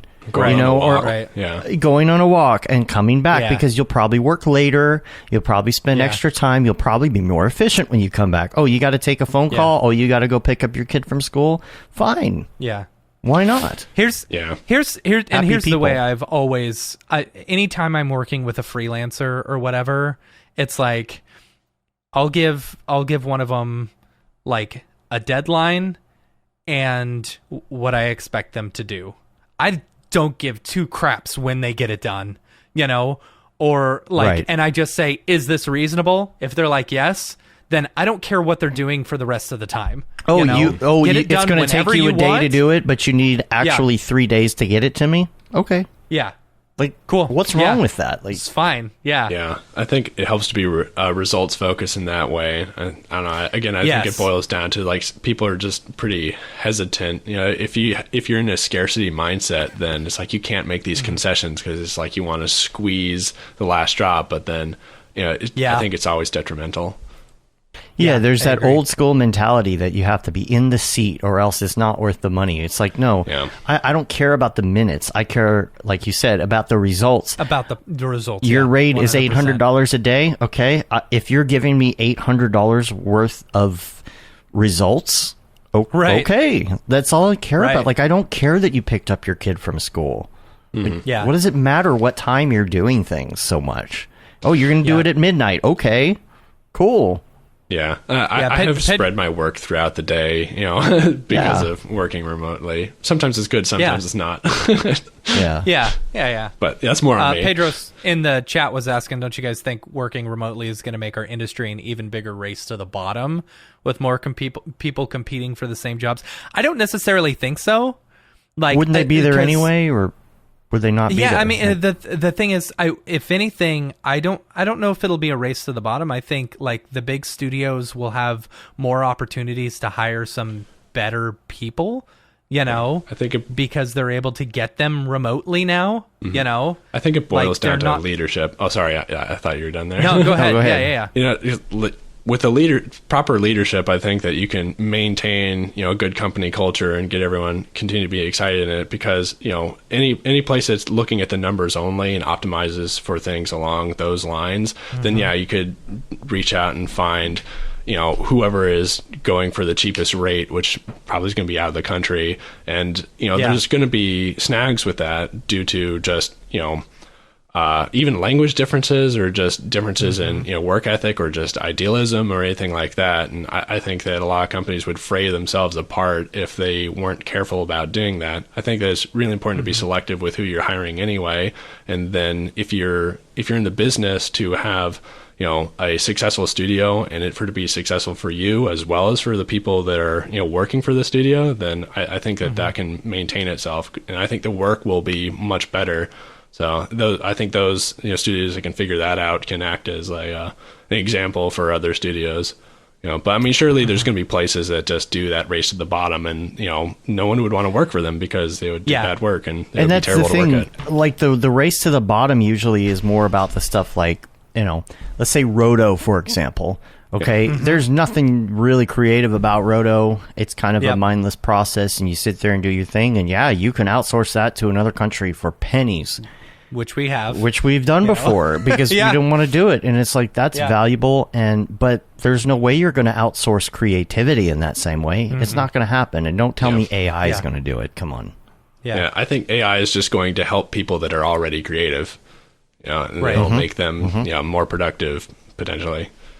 Right. AI is not going to come up with some good idea Yeah, I understand your comment. Simple economics, more workers Yeah. available means lower rates because studios can have Well, their pool. But there's also I perception there, right? It's like, what is that Right. job that you're hiring for? Is it something that is, more distinguished, or is it more like Roto? right, and you're also thinking in a generalized standard. Like a lot of take already been chewed, for example. You know, like anytime, and I know this just because, you know, we talk a lot. I'm using them as an example, but I'm sure a lot of other studios do this. Whenever Barton's looking to hire someone, at least locally, he looks all over the world. He hired someone from Australia, you know, because they fit their specific, you know, way of doing things, you know, their culture. They had the skills that he was looking for, you know, and I think a lot of studios would still, like, if they were still working locally, would still hire people and fly them or like move them to that locale, you know. Now it's just saving them some money because they don't have to move them there. Well, you know what I'm saying? Think about anybody in California right now. If you're going to do that, you're going to outsource. You're not going to bring a Californian on board because they're going to want too much for their day rate. Yeah, it's going to not be so great for that, to be honest. You know, unless you're already good. Yeah, it's a great opportunity for people in Texas or these states where you can get a McMansion for, you know, a fraction of the price you can get a house in California. But it's true. There's good opportunities, like Matt said. Like before any of the big studios, it's almost like you have to move to California. You got to move to New York, but now there's more opportunities for people like us who are just freelancing wherever. You can go live at the North Pole. Yeah, I'm thinking in the future we'll see places pop up in areas you don't expect, and places like North Carolina or Texas where the overhead can be much lower, and you know maybe like overall prices might go down a little bit, but that doesn't mean that the margins would be worse. In fact, I think that they could easily be better for everybody because all those costs could be down. You know, again, I think that boils down to, you know, because if you're making decisions solely based off of how much things ostensibly cost, then you're not really doing business very well to begin with, because, you know, if you're doing it based on more of a value metric, then, you know, it's just like if you do something great and it's going to be very valuable for the company, then, you know, your rates ought to reflect that, not how much it costs to have an apartment in California, right? You know, that's like a factor for, you know, pricing it, because it's like you want to price it based on how much, you know, what the earning potential is. But like if you were going to hire somebody straight out of a college for $500 an hour to work on a 3D piece, but your option was to pay $2,000 to get Beeple. Yeah, I mean, like, Beeple has all the street cred. Yeah, right. It's you're gonna just pay for what's good. You know, you're just gonna pay. You're gonna get that value, like you said. It's all about the value. It's about, like, is this person gonna make this thing successful? You know, if I've got a client who's like super high profile and they want something very specific, you know, again, like they're like, oh, well, we want the style of Spider-Man and we want it to look just like it and we have the budget for it. Well, okay, well, I'm not going to hire 3 animators at this price that I've never heard of. I'm going to hire one animator at this higher price. Hire someone who worked on the actual worked on. Yeah, exactly. Yeah. Why not? Totally. Get fried pickles. Right? Yeah. Fried pixels. I know, everybody. It's the joke. That's the joke. That's the joke. Yeah. Yeah. What have you worked on? Here is always the problem, right? As much as you can say, because you never know, NDAs and such. What have you worked on in the past that was like your favorite thing, or maybe even a few things? Oh, one of the things that I thought was pretty fun was this company called Atom Limbs approached us, and they are doing next generation prosthetic arms, and that's the kind where it has the neural link between your arm, so that you can, you know, open and close your hand and everything. So it's you know, searching for those impulses. I don't know how the technology works; it's beyond my pay grade. But you know, we were helping them conceive of what a more, you know, friendly kind of like more design focused arm might look like, because a lot of times they're very, you know, practical, utilitarian. It's just like, you know, it looks like very, you know, it's just like it's just a hook. Yeah, it's just like it's just the machinery itself. Wood with a hook. So, you know, I was on that project to design, you know, the arm for them, and it says like their engineers will take it from there to try to make that a reality. But I thought that was very exciting, and I definitely do want to do more of that sort of stuff. You know, because it's pretty crazy to know that that's going to have like a real world, you know, impact later on. You know, like it might look different than what I designed, but still cool Right. to be involved in that kind of thing. Yeah, I'm looking at their website right now. So like did they that's a really cool idea. Like, so did they have the tech already built? They just needed it to look cooler, you know? Pretty much, yeah. Because I'm looking at their video versus like what's obviously a 3D modeled arm. Yes. You know? And that 3D modeled arm looks sick. It looks good. That was actually the first time I used ZBrush really for that project. It's good. Yeah. So that was the opportunity. I was like, I get to finally use this, because doing that with cinema sculpting tools wouldn't have been as easy. No, I had a coworker on that one who made the main shapes and everything, and then I was able to bring it to its final state there. So it's like, I like all these things that are like Mograph adjacent.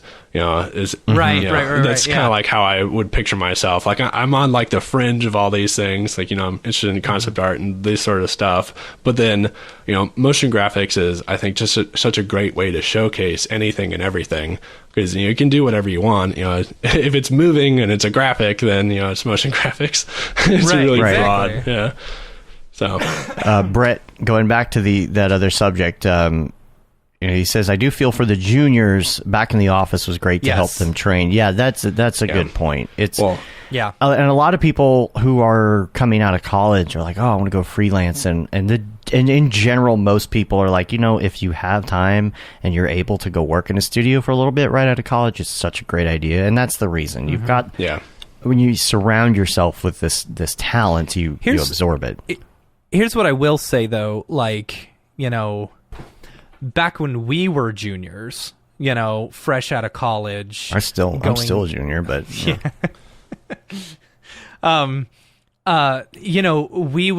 we'd have a job and we'd learn a lot from someone higher up, specifically because there wasn't resources out there for us to learn this stuff. Nowadays, if someone wants to learn motion tracking or, ZBrush or something like that, you can easily buy a course or go onto YouTube and find this stuff. And then with like meetups and Slack groups and stuff like that, you become a part of this, and it's like you can very quickly, through these avenues, work your way up from junior to senior in a very quick fashion, Yeah. I don't know. I mean, I think that there is definitely something to be said about the junior artist, because I think a lot of times, there's this insecurity involved where it's like you want to get into the studio or something like that. And if you're not good enough to, get yourself into a studio that is, working at a higher level where you're going to excel both technically and creatively, and you're going to learn from people that are very good, then you're going to have to settle for a studio that's probably going to have you be more of a pixel pusher, and then they're going to want to use you more of a pair of hands. And with that, I would say that isn't really like studio experience like what we're talking about here. That's getting paid for doing work. And I think at that point in time, it's really important to acknowledge that your time is way more valuable than the money that you're earning. So I would not want to be working at a place that's going to demand extensive hours of my day. I would want to work for one, even if like the work seems like a downgrade from another one that's like adjacent to it. I would rather do the one that has me working less hours, so that outside of that, I could continue to work on personal things to finally, migrate into a studio. So I would definitely think of yourself as like, what do you call it? Like someone that's like moving around a bunch, like, think that you're like a pioneer, a nomad. Yeah. So I think that's a much better mindset to be in, so that, it's like to know that this isn't the end destination, that, your destination to get elsewhere. And that's going to involve, learning how to do new things and, making things that look good. Back to like the stuff at the beginning, it's like, if there's any kind of technical thing that you can pursue so that you can provide that as a service to some things, and that is also useful. Because, it's not just about like whether or not you're a creative person, because if you can't demonstrate that, then no one would ever know.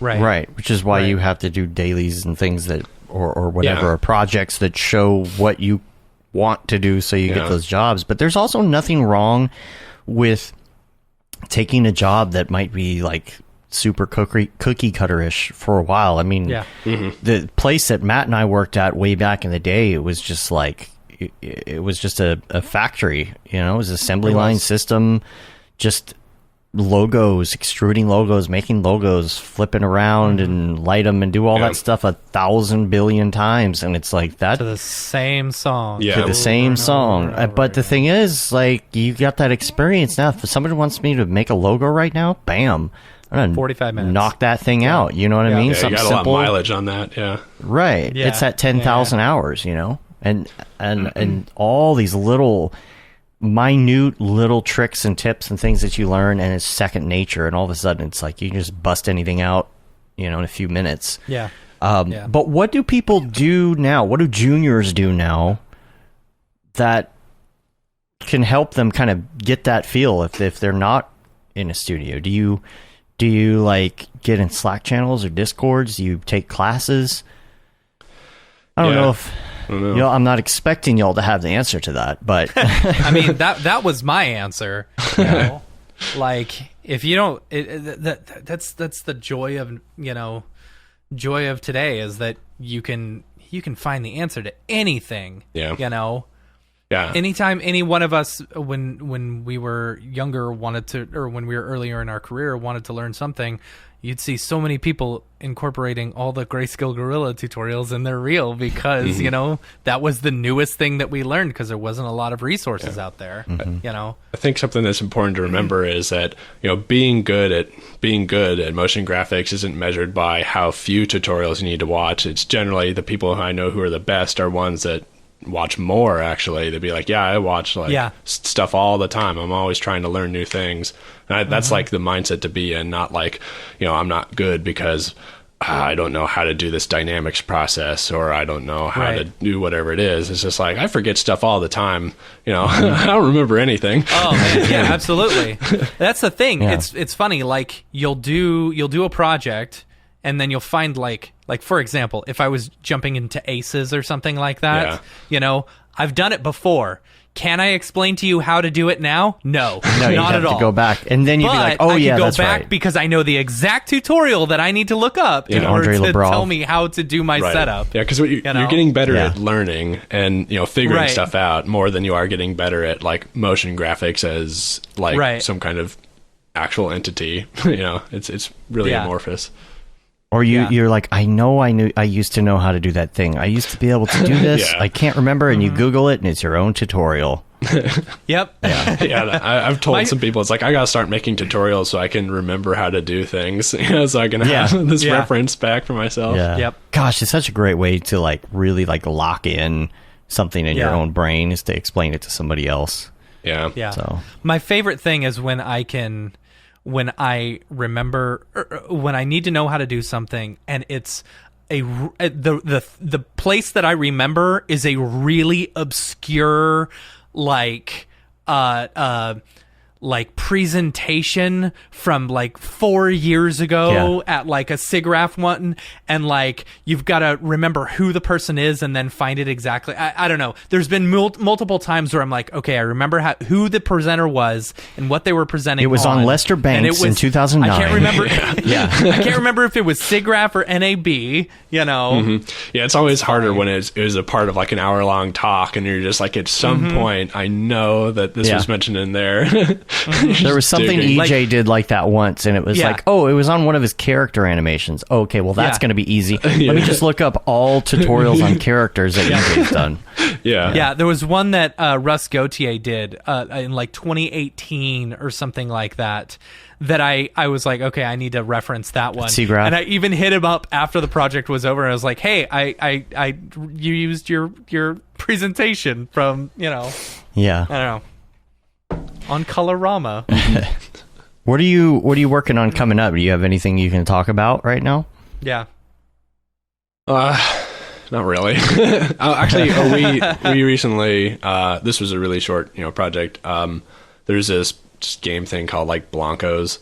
So I was involved with making an E3 trailer for that, which was just you know, fun little short turnaround thing. So you just have some character animation, and you know, we're lighting it so it looks kind of like vinyl toys.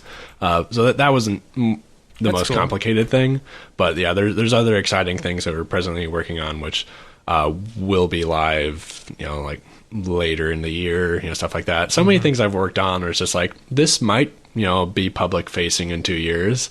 It's like, great. Right. And that's partially why I have like Right. no 3D work available, is all these projects I was on. It's just like, we're in like the previs, development, pre-production stage right now. So it's like, damn, I can't do anything with that. Yep. Or finishing up a project that isn't released for like another 6 months. Right. And Yeah. then I mean, that's why we haven't updated our reel in a couple years. All of our stuff Oh, is NDA, man. Yeah. Yeah. That's It's why NDA. It's gotta do NDA more, and for the meal. So neither meal, of those yeah. go on the website. Yeah. Kind of sucks. Right. So Not for the reel, only Yeah. for the meal. that's a good line. I'm going to start using Yeah. that. for the meal, Yeah. for the real.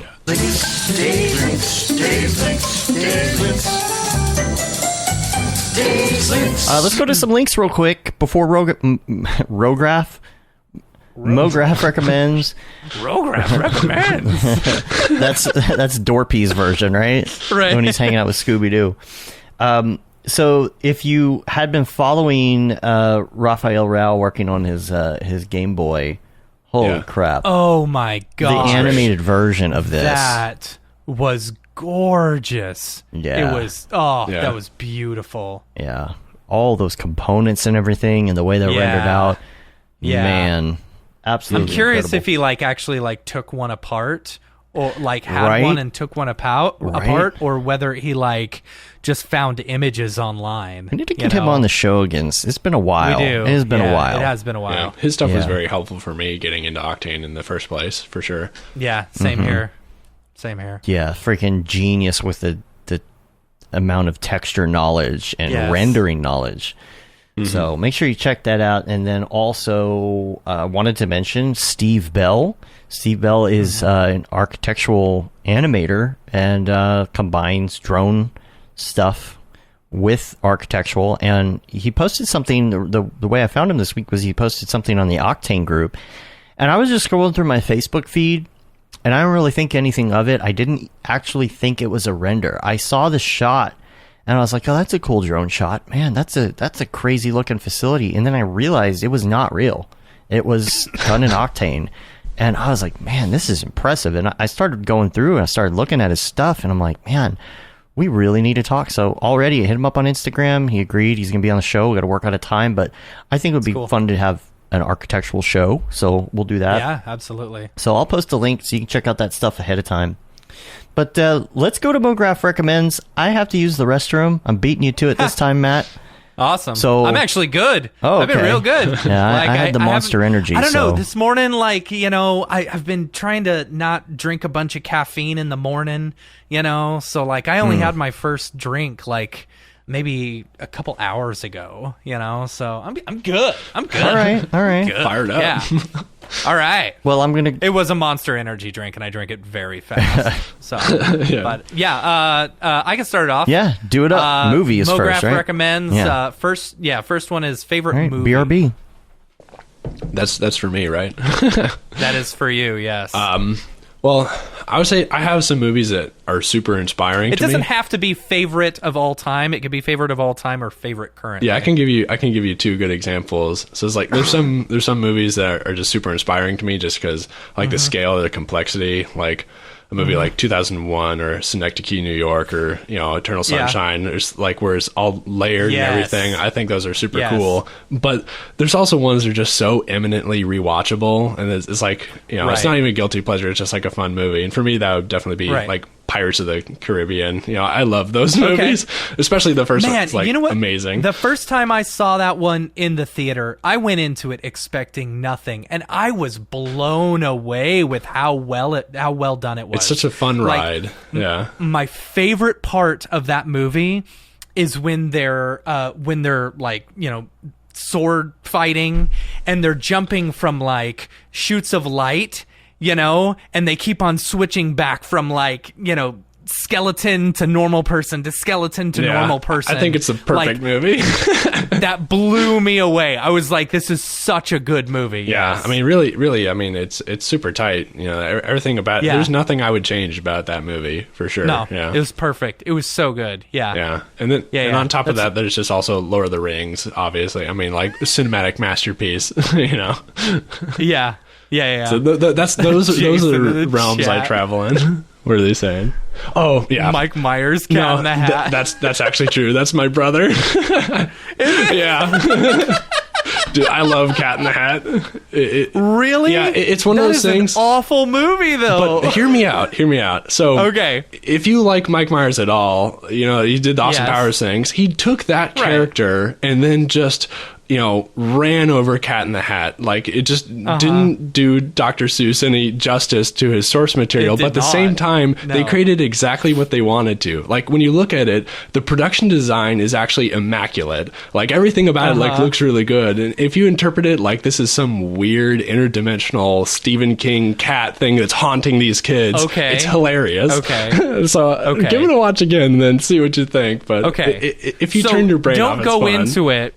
Don't go into it Yeah. thinking a lovable Dr. Right. Seuss novel. Yeah, see, go into it thinking WTF Yeah, just with this just movie. let it be what it is and acknowledge that they Right. made exactly what they wanted to make. Because apparently, I don't know if this is true, but like the director was like this novice director, and then Mike Myers essentially just like micromanaged him and then made the movie that he wanted to make. So it just steered it in a That's totally funny. different way. But yeah, if you're going into it Okay. expecting something like Paddington, then you'd be disappointed. Because Paddington is actually a nice family movie. It's a wonderful movie. Yeah, it's- Both 1 and 2 are fantastic. Yeah, absolutely. Yes. But Cat in the Hat is just like this drug fueled, just, I mean, I love it. Yeah. I'm just Get reading the super comments stoned and now that watch I'm Cat in the back. I'm Hat. like, so was your favorite movie Austin Powers? No, it was Cat in the Hat. Oh, okay. No, that was one of the I just see few. Mike Myers. We were talking about pirates It was- before that. Pirates of the Caribbean. Okay. The original Curse of the Black Pearl. You Okay, know. gotcha. Very good. Yeah. You know, I had only recently, well, not recently, like after they had all been released, like the second and third and fourth, that big trilogy that they did, or maybe it was the second and the third, Yeah. but they did two or three back to back, and it's like they tied together, and I didn't see those until years later. And I heard a lot of people just be like, "Oh, there's so many stories upon stories," and but I loved it. Yeah, I I loved it always too. think the Pirates of the Caribbean movies they're just. I mean, I can't they're- think of. they're good Yeah, movies. I can't think of any better, fresh to screen adaptation than that, because a lot of times it's just like it was a book or it's a comic or it's a remake, but Pirates is just This like was a a brand ride. new story, and Yeah. it's just based off a ride. Yeah, so to me that Right. makes it more impressive than the majority of films that have come out in the last decade. Right. Even if you're not as big of a fan of the second and third, you still got to admit, Right. like the creativity involved with like the sea people and everything, and the lore that it builds. I mean, to do that Yeah. just in Yeah. a movie and not in like a book or a comic series, I think is pretty sweet. yeah. Yeah, that's a good point. I mean, and the fact that it's based off of a ride, Yeah. I think, Yeah. I mean, if anyone has seen the Country Bear Jamboree movie, it is awful, so bad. Oh, man. I'm waiting Worst for them to movie come up I've with ever a movie seen. based on the teacup ride. That's going to be the next one. The teacups come to life. Scarlett Johansson is doing a movie based off of the Haunted Mansion, I believe. Even though yeah. I'm pretty sure That could be- okay. They already did one, With Eddie Murphy, and then The right? Rock has his coming out for the Jungle Cruise, which is just Yeah, I think it seems like they're fantastic. trying to Gonna do be the so good. formula again, but Right. the synthesis was there with the original one. You Right. can't. Yeah, lightning doesn't always strike twice. Maybe it will, but Right. you know. right. The Jungle Cruise. I feel like that'll be like that. What was that snake movie? Not the snakes Anaconda? on Anaconda. I think it's gonna be like Anaconda or something. Anaconda was so bad. God, I forgot. With J-Lo, wasn't it Anaconda. J-Lo? Was it J-Lo? I don't I remember. think J-Lo It was was a in Anaconda. long time ago. That was like 20 yeah. years ago, right? I saw that in the theater. Yeah, so did I, 'cause I worked at the theater, At but- least 20 years ago. Yeah. I missed that one. Doesn't seem like I'm missing much. Anaconda. So where are we at now? We have music now? Music? TV show.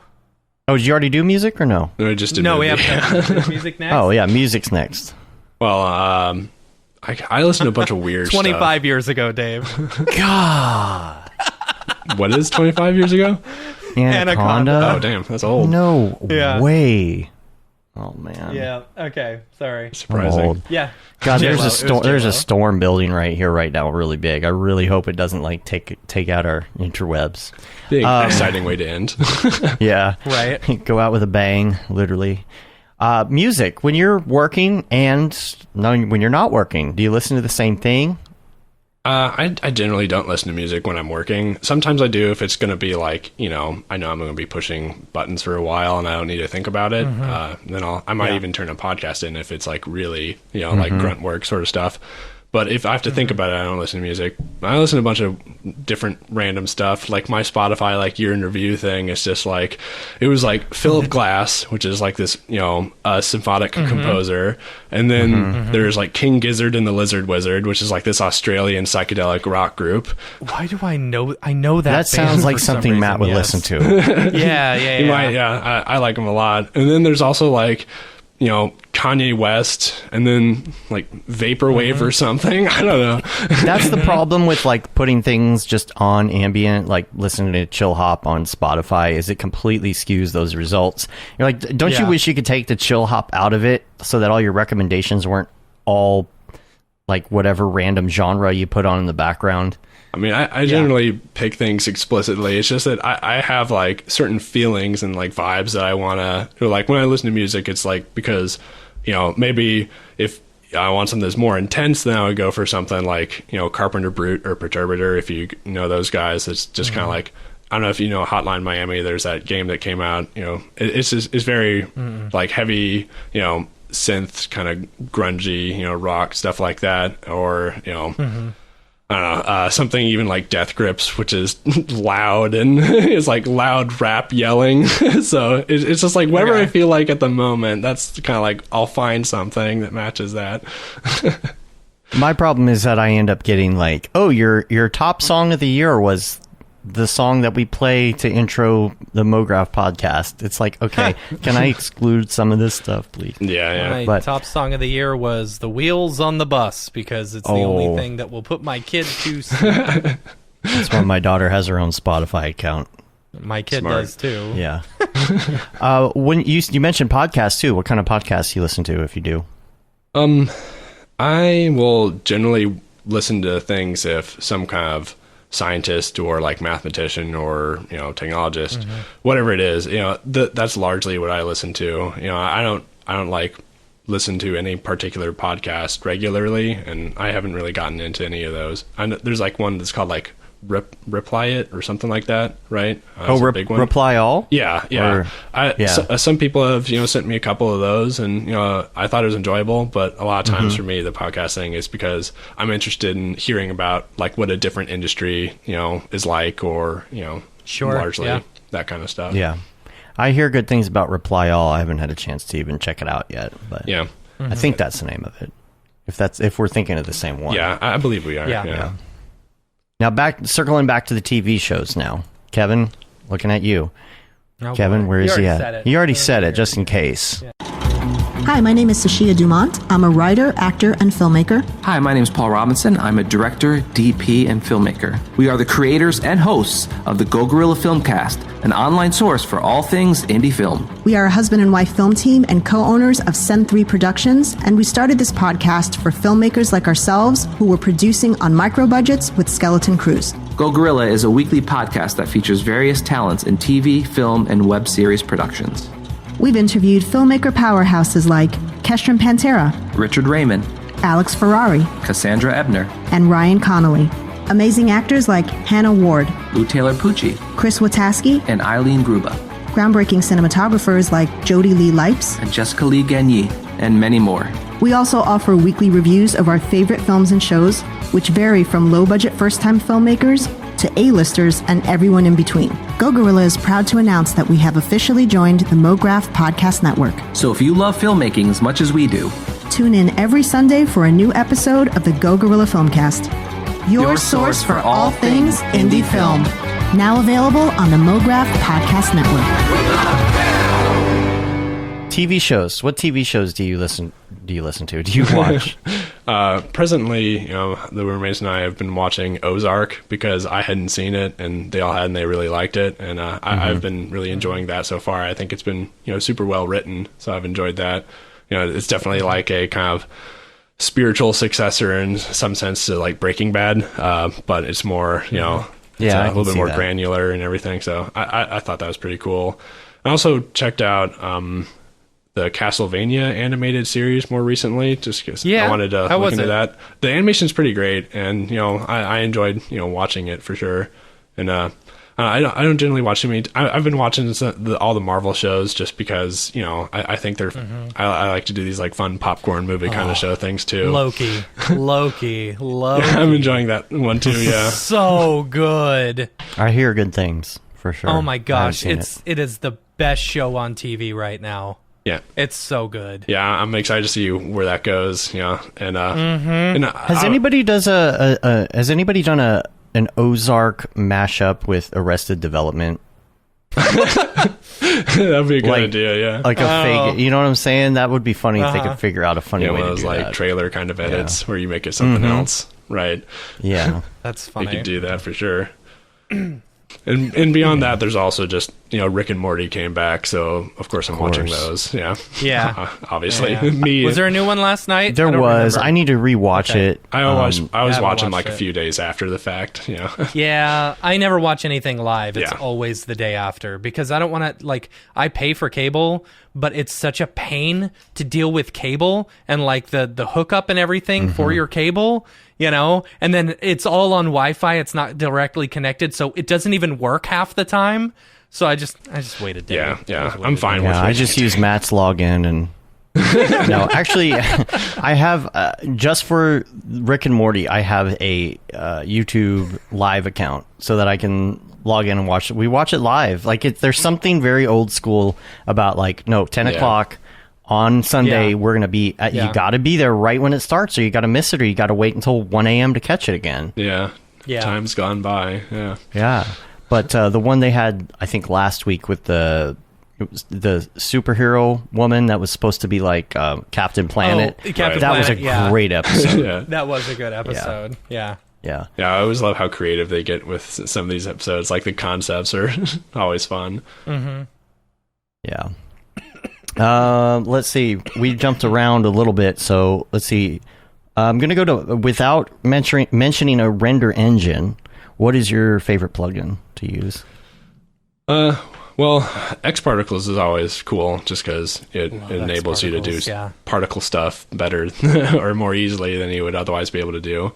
But beyond that, well, actually, Rocket Lasso came out with a Ricochet plugin, which I've used on a couple projects recently. So, I mean, that's just like, if you want to have a spline reflect off of anything, this would be, it's the way to do it. Yeah. It makes it way easier. So that's actually pretty helpful. And then, it's not really a plugin, but I think Embergen is very cool. You can make the smoke stuff outside of it and just export the VDB sequence and bring it in. And, I think that I'll be using that more in the future for sure. Anytime I need to make any volume simulation, there's learning As curve far as there, somebody who likes TFD, I think I'm really going to be into it once it's like native inside of Cinema or something. Yeah. I think that, Otoy was planning on integrating it, and that'll be very cool. And I feel like, if you have like an intuitive sense for how to put those things together, I mean, gosh, you'll be able to do some crazy stuff, I'm sure. Yeah. It's the same kind of concept of what we were talking about earlier. Once like GPU really hit and you're able to do this stuff in real time, just to be able to like be mastering these cool tornado creations and fire and all this kind of like, just in real time, man, it's so much fun. It's like being a kid and playing with toys. It makes me think of like, playing with action figures as a kid where I'd like, I'd make one like hit the other, but in my head, there's like this, Dragon Ball Z style, like energy blast coming off of it. So pew, pew, pew. You're making sounds while you do it. Yeah, for sure. You Absolutely. Explosion. Yeah. Like smack them into the ground. Yeah, so here comes the rain. I hear it. It's coming. So far, so good. All right, the next question is Got a lot of me singing this episode. your go-to app on your phone. What's your muscle memory? Are you an Instagrammer? Are you a TikToker? I am on Instagram more than I'd like to be. Just, like when you post there, it's kind of hard to resist going like, did I get a like or something again? And so I'll do it accidentally. But yeah, TikTok is... Got to get that dopamine. Yeah, I'm hooked. It's bad. But I limit myself, so I'm safe, Got to go through stories, see the latest clip of Dorpy and his adventures, I've started liking stories more than I do. Me too. Like I'll go through my stories way before I'll go through my timeline. Even I on kinda Facebook, ignore too. The timeline. Yeah. I hate Facebook. And Facebook is just silent for me now, man. Yeah. There's just nothing there anymore. Yeah. Politics is gone. I've hit all You the know? people that I don't like, and now Exactly. it's just you and another friend of mine. And everybody just agrees with what you say. So what's the fun in that? Yeah. Yeah. Whatever. That's kind of dead. What about video games? This should be a good one for you. What's your favorite video game? Fun fact, I don't really play games too much anymore. After Team Fortress 2, I kind of just stopped playing games for the most part, especially console ones. But occasionally I'll Yeah. pick up a game. But now that I live, here with, some buddies, we have the Nintendo Switch. So we'll play, the Yeah. party games like, actually Mario Party or just Smash Yeah. or Yeah. Mario Kart, Yeah. things like that. Yeah. Did you see the new Mario Party game that's coming out? I thought you were going It's to say like a whole Mario bunch Kart. of- Where's the the new golf Mario one? Kart? No, so I bought the golf one. The golf one is Yeah, excellent. I like it looks I like crazy, it a lot. yeah. And what's cool is like you can play multiple people and you can all like tee off at the same time, and it's like first one in the hole.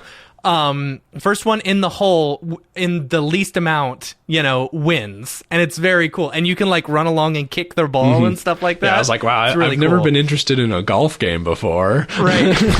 Thanks, Nintendo. But there's a new Mario Party game coming out where it's got all the old classic like mini games and stuff like that. Like all the favorite Nice, mini yeah. games from all the old. Yeah, I ones. haven't seen that yet. It's gonna be cool. Yeah, I'll do that. I love Mario Party. Excited about that. Yeah. I think for the rest of my life, for me, getting older, it's just going to be 3 games the rest of my life.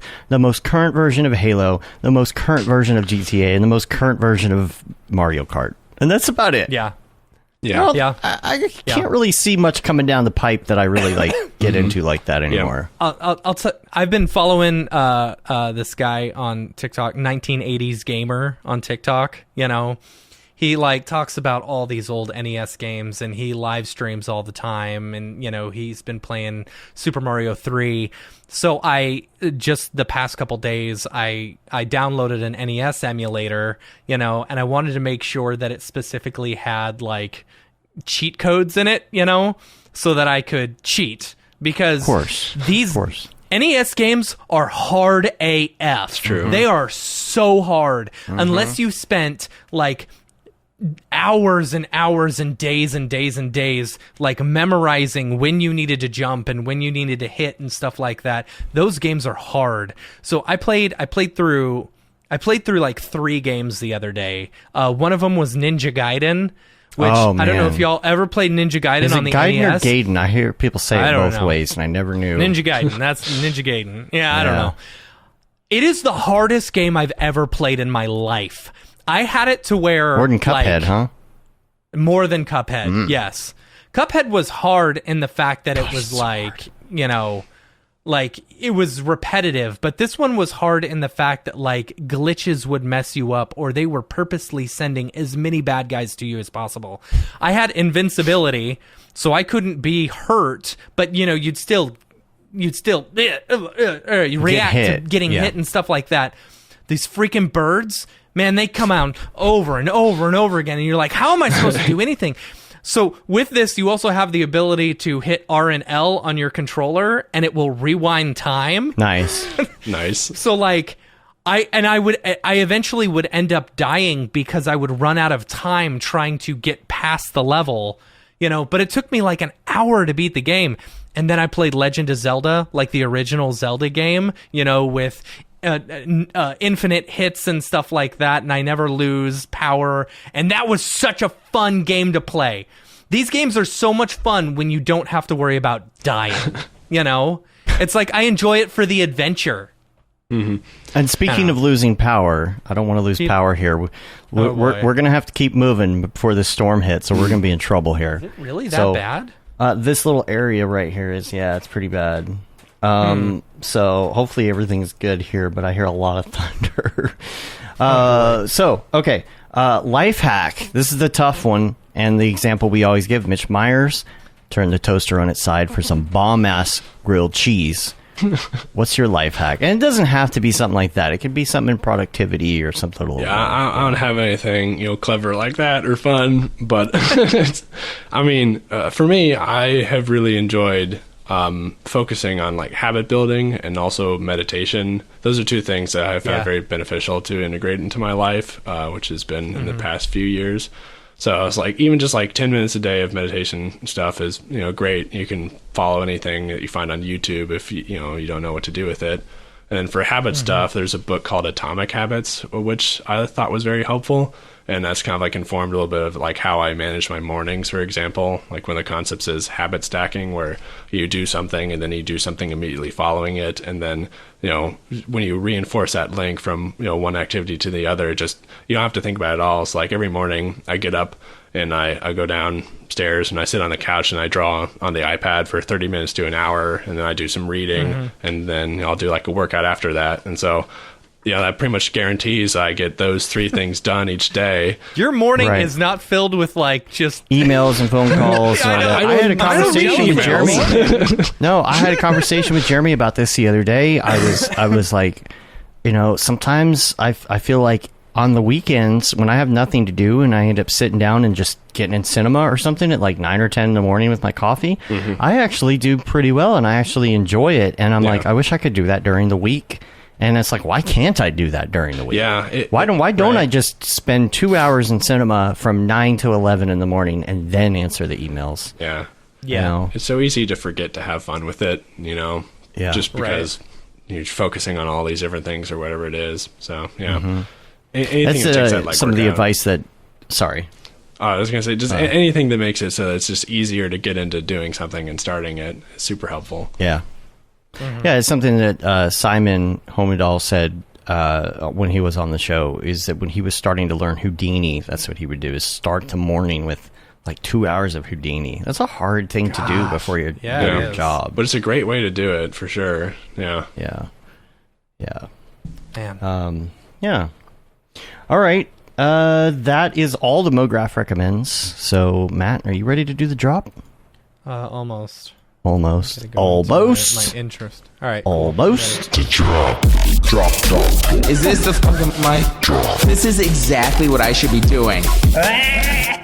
What's up, and welcome to this week's episode of The Drop, your weekly source of all things NFT and crypto art, as well as upcoming drops by notable people in the Mograph industry.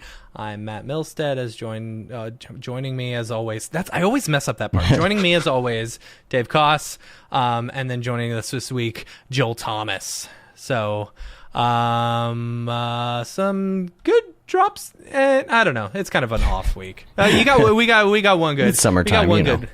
Yeah, it's summertime. Yeah. We got an okay drop coming up this week. But let's start off with the big places, Nifty Gateway, Maker's Place. Coming up today, we've got Alex Solis. I think, is that how you say it? I'm super excited about this one. Oh man, it's so Solace, cool. maybe Solace. Yeah, I think isn't this like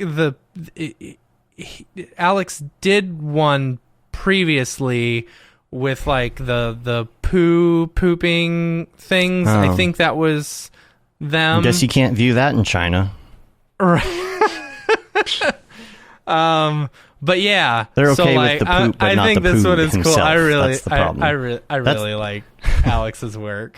That's the funny part. Fun. Is in China, it's not about the poop; it's about the Pooh Bear, which is funny. Right. Yeah. Next up, the 13th, we've got a collaboration between Victor Mascarera, I think is how you say it, and Frederic Duquette, otherwise known as Fuckrender. Yes. Which is exciting. This is something that they were collaborating on, I guess. What is going on? What am I? I loved it. Wait. I couldn't find any information on it, but I saw this collab incoming. He's thrilled, and I thought it was just so funny. Yeah, I like Whose that. hand? I'm pretty sure that's Frederic's. Oh, Frederic's okay. hand. Yeah. All right. Love it. I think Totally that's love the it. same sweatshirt he wore when he was on the show a couple weeks ago. I guarantee you his closet is all filled with just white sweatshirts. There you go. I bet. That's So, funny. cool. And then on the 14th, we've got Jonathan Thunder. doing drop on Nifty Gateway. Ooh, I thought this that one was kind of cool. That's cool. Yeah. It's I see the Hamburglar? Illustrative. That is a Hamburglar. Yeah. So I don't know. Fun little twist on Interesting. pop culture and stuff like that. Fun stuff. Next up, the 16th. And I didn't list everyone. I just picked the ones that were kind of Mography and stuff, or you know my rules. If they don't post it, if they don't post it preview. on, if they don't post a preview or something, I'm just gonna skip them. Right. So we got to know what we're dealing with on here. the Ooh, 16th, Gavin, I saw. Ooh, this Smeeka. is- I know all these people. Crypto cubes. I don't know what this is about. Oh my goodness. Like, are these all cubes that these individual people did, and they're selling them or something? I Cubes don't know. from Gavin Shapiro. Right. I don't know. I'd rather have Three the crypto flamingos, cube raffle, but 16 creators. Brendan Dawes, Gavin Shapiro, Shams. Yeah, See, I should Shams. have asked these people, I don't know. Anyway, so that'll be fun. generative cubes Fun. coming Yes. soon. Next up on the 17th, MBSJQ. I don't know how you say that name. All right. I think it might just be MBSJQ. Is it supposed to be pronounced? MBSJQ. Or I don't know. Oh. I thought this one was pretty. Okay. I love rainbowy, like the iridescent. the iridescent stuff. Yeah. I really like iridescent stuff. I feel like that's really popular in the space, and I thanks to Kim. unless it's Yeah. I can't fault it. I like looking at it. yeah, it's pretty. I think it's neat. So, made by Studio JQ. Okay. Made by Studio. Okay. All right. Okay, so that's a studio. Okay, See? yeah. Okay, that's that what I makes thought. sense. Yeah. Yeah. Stands for something. So, and then there's 3 drops on Maker's Place this week. The first one is Gala Marissa. Gala Marissa. I don't know. It's they are it looks like painting and stuff like that brought to life. Kind of some canvasy looking stuff. Yeah, I don't know. So Some interesting, morphine. neat little look on it. I did notice. So I feel like the NFT space is starting to Normalize? of course, normalize. For example, so Dave, can you do me a favor? Can you go back to the drops on Maker's Place? Okay. Just click on the top drops area, Oh, and then all right. remember the one from last week where it was like the super surreal-esque looking ones, like you had someone like swimming in a suitcase of water and stuff.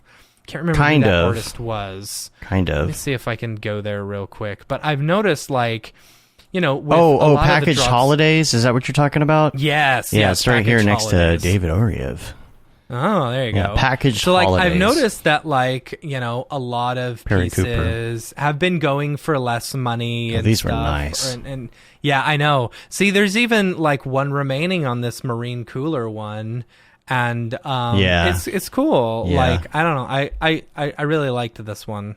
I'm pretty sure I Anyway. have that model, that diver model. Yeah, that diver model. These are great.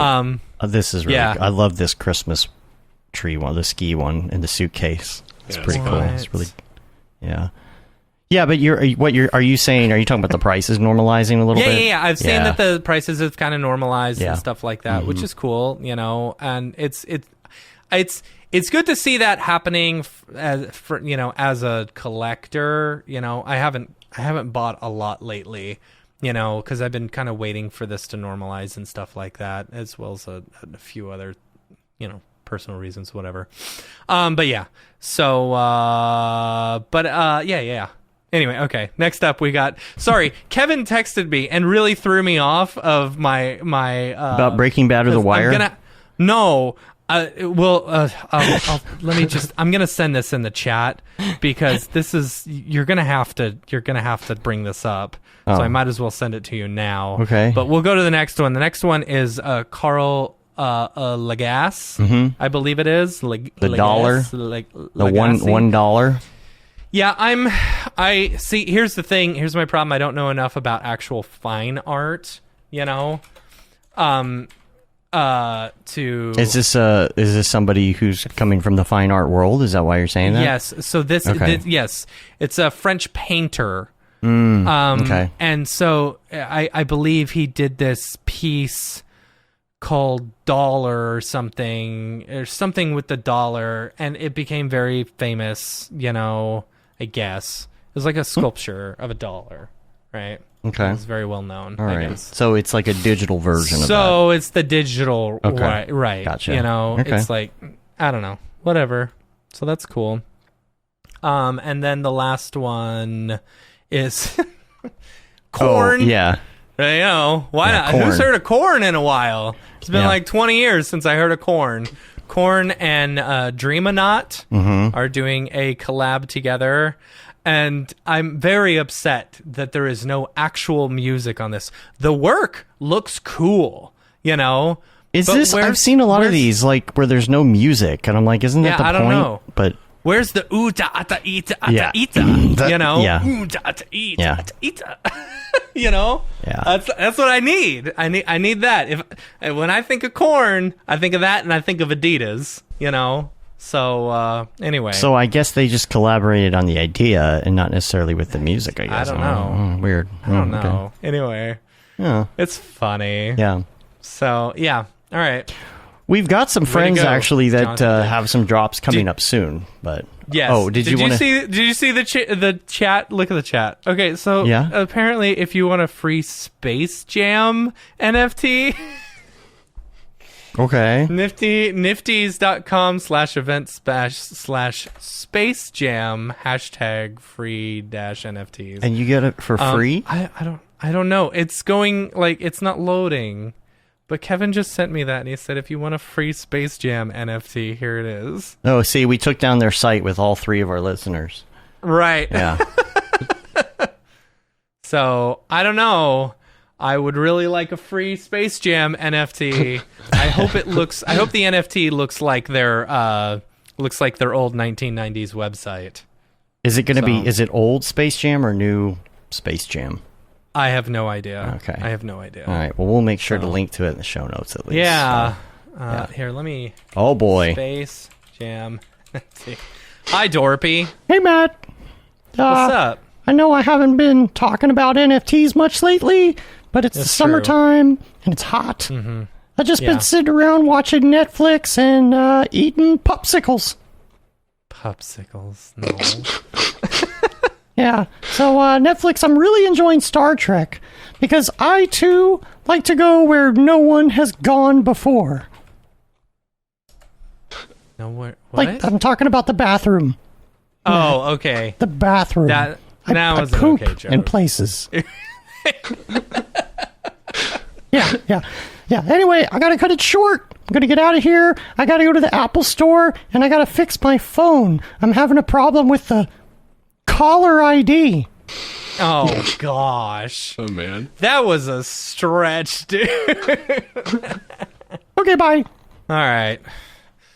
What do you think? Not bad this week? Not bad? That's pretty good, yeah. Gotta keep that writing up. I don't know how long I can do this. I want to give a shout out and congrats to Paul Robinson. Man, you've been killing it on the NFT front. I'm really proud of you. Mm-hmm. Proud of you. I'm proud of you, son. Proud of you, son. Yeah. But yeah, like the work has been fantastic, and I knew if you all of his stuff is sold out, which is great. And he had that one that he released that he told us about on the show last week, and it sold like literally a few minutes later. Yeah. Well, started the bidding a few minutes later, and then went up to like 1.5 ETH, which was awesome. That's so great. Yeah. So. Yeah. Yep. I did want to also mention what I was going to say about the scholarships earlier. I wanted to bring it up in the NFT section. Is that there are different ways to attach things to the blockchain and do NFTs or whatever. That are kind of outside the box, I guess. Last week we talked about books. There's so many other ways this can go. And as this is normalizing, I think people are going to really find some great uses for it. So we're experimenting with this with our scholarship as well, because we're going to put the scholarship on the blockchain. There's going to be a little certificate and everything with your name on it, the official seal and the signatures, and then like a little fun animation from the course. But it will be attached to the blockchain, and you will also get a physical piece as well. It's one of those infinite objects pieces, like with the Beeple frames and stuff. Yeah. And it'll have your little thing there saying you got the scholarship. Make sure that you do the course and finish it every day, sitting on your desk. Just a reminder to do the course. But I just want to put that out there too. There's going to be 2 scholarships for Unreal. There's going to be 4 scholarships for Houdini. So if you get that, you'll get that attached to the blockchain as well. Super official, Cool. So I think it'll be a fun way to do that. And we'll probably think of some other fun uses for NFTs down the line as well. Yeah. It's the future. It's the future. Man, it's starting to rain hard. Okay, well, let's close it up. All right, let's do that. If you're doing a drop and you have a drop that you'd like to shill on the show, feel free to reach out to us at info@mograph.com, and we'll shill it. All right. We'll do that shilling. All right. So let's get out of the drop. Drop. Is this the fucking mic drop? This is exactly what I should be doing. What's crazy is that I looked on the radar, and it's literally the tiniest little thing right on me, right over you. Yeah, but it's moving away. Luckily, we're wrapping up the show anyway, so hopefully we can get out of here before it gets too loud. It's getting so loud. Yeah. Joel, thank you so much for being on the show. It's excellent conversation. Thank you for having me. I enjoyed talking with you guys. Yeah, man. If people want to find you online, where's the best place to find you and find all the things that you're working on? Well, up until I have a website, it's going to be my Instagram. Well, it's really hard to mirror yourself to point at something. It's like being a weatherman. Yeah. And then just down. Yeah. And then there's also just, Territory Studios work, which you can, just see stuff I've worked on there. And Territory Studio is hiring right now. So if you got the chops, if you got the chutzpah, remotely as well as in person, it'd be preferable for people to be able to be in the Bay Area. Right. So yeah. Okay. All right. But concessions are always made if if their fit is right. Mm-hmm. If the value's there. The value, yeah. Right? That's right. That's right. Cool. Well, we're going to get out of here. You can rate us on iTunes. Leave a review on your podcatcher of choice. That helps get our ratings up. You can also subscribe to all the things, including our newsletter, which goes out every month or so. I think it was going to go out this week, but I'm going to wait till we have a couple more things solidified that we can throw in the newsletter. So probably next week. You can say you've been there, done that, got the t-shirt with the Mograph logo tee, the Paul Babb Classic Feel the Bab 2020 shirt. All the profits from that go to Doctors Without Borders. The Render Things t-shirt, hoodie, and long sleeve tee, which is the most popular. Pedro says looking for people in London as well. That's right. So, I'm biased to America. My bad. No. Whoops. Yeah. And then we got the That Render is Fire shirt, which you're only allowed to wear ironically, unless you're shams. Yeah. And the Mograph Blandishment shirt, which is all up on the website. You can check that out. If you want a Camp Mograph hoodie, find someone who's going to Camp Mograph and have them buy you a hoodie. There you go. We'll have those. So. And we're on Facebook, Twitter, Instagram, YouTube, TikTok. Subscribe. TikTok. Help me get some more followers there. We got to go viral. Got to go viral. We're gonna make a viral video. We need to make a viral video. How much do you charge for a viral video? Yeah, for a viral. So get those numbers up. Help me beat my daughter at followers. She's watching right now. She just said hi. Help me beat my daughter at followers. So Facebook, Twitter, Instagram, YouTube, TikTok, subscribe, and mograph.com. Check us out there. You can check out all the info about the upcoming shows and the times and all of that stuff. So that about wraps it up. So until next time, I'm Dave. And I'm Matt. And I'm Joel. Have a good one. Later, yo. Thanks. I got that summertime sadness. Who sings that? I don't know. I know. Keep it that way. Keep it that way. I knew where it was headed.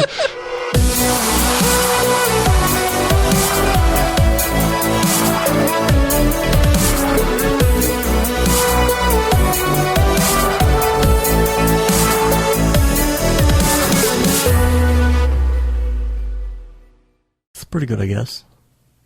Mograph.com, an online resource for motion graphic artists. Start your week with the Mograph podcast. Industry news, interviews with your favorite artists, and terrible humor. Watch live shows and interviews from Mograph events like NAB, SIGGRAPH, Half-Res, and local meetups. Our Mograph Talks feature live demos and motivation from artists all around the world. Sometimes you gotta make stuff that you're not gonna put on your reel, and I'm not here to judge. What if Rick and Morty show up for the countdown at midnight? That's where I peaked in life, in my career. We gotta stop this thing, Rick! It's gonna kill us all! Hear from the people that create your software, design your render engines, and artists that are changing the face of modern motion graphics. You get that render done. Yeah, you better frame what? Mograph tutorials and online classes will teach you about Cinema 4D, After Effects, as well as other popular software and render engines. Throw in the HDR Studio, take the render settings, pick the HDR, put in a reflection, and gorgeous. Branch into new software. Learn time-saving tips, techniques, workflows, and lessons that'll keep you up to date in the world of motion design. Oh, brother, those are some of my favorite elves. I love projects that scare me. When our art director comes to us and asks for something that I had never done before, man, it gets me pumped. Join the conversation in our live sessions. Check out our plugins or join the hundreds of daily active users in our Slack channel for technical help, advice, contests, or just to joke around. Real nice banana. Ah, that's so funny. All right. I'm going to live forever. Subscribe today and get the latest updates on our YouTube and other social media channels. Take all your dreams and just do it! We don't care how you get here, folks. Just get here. Subscribe to Mograph.com.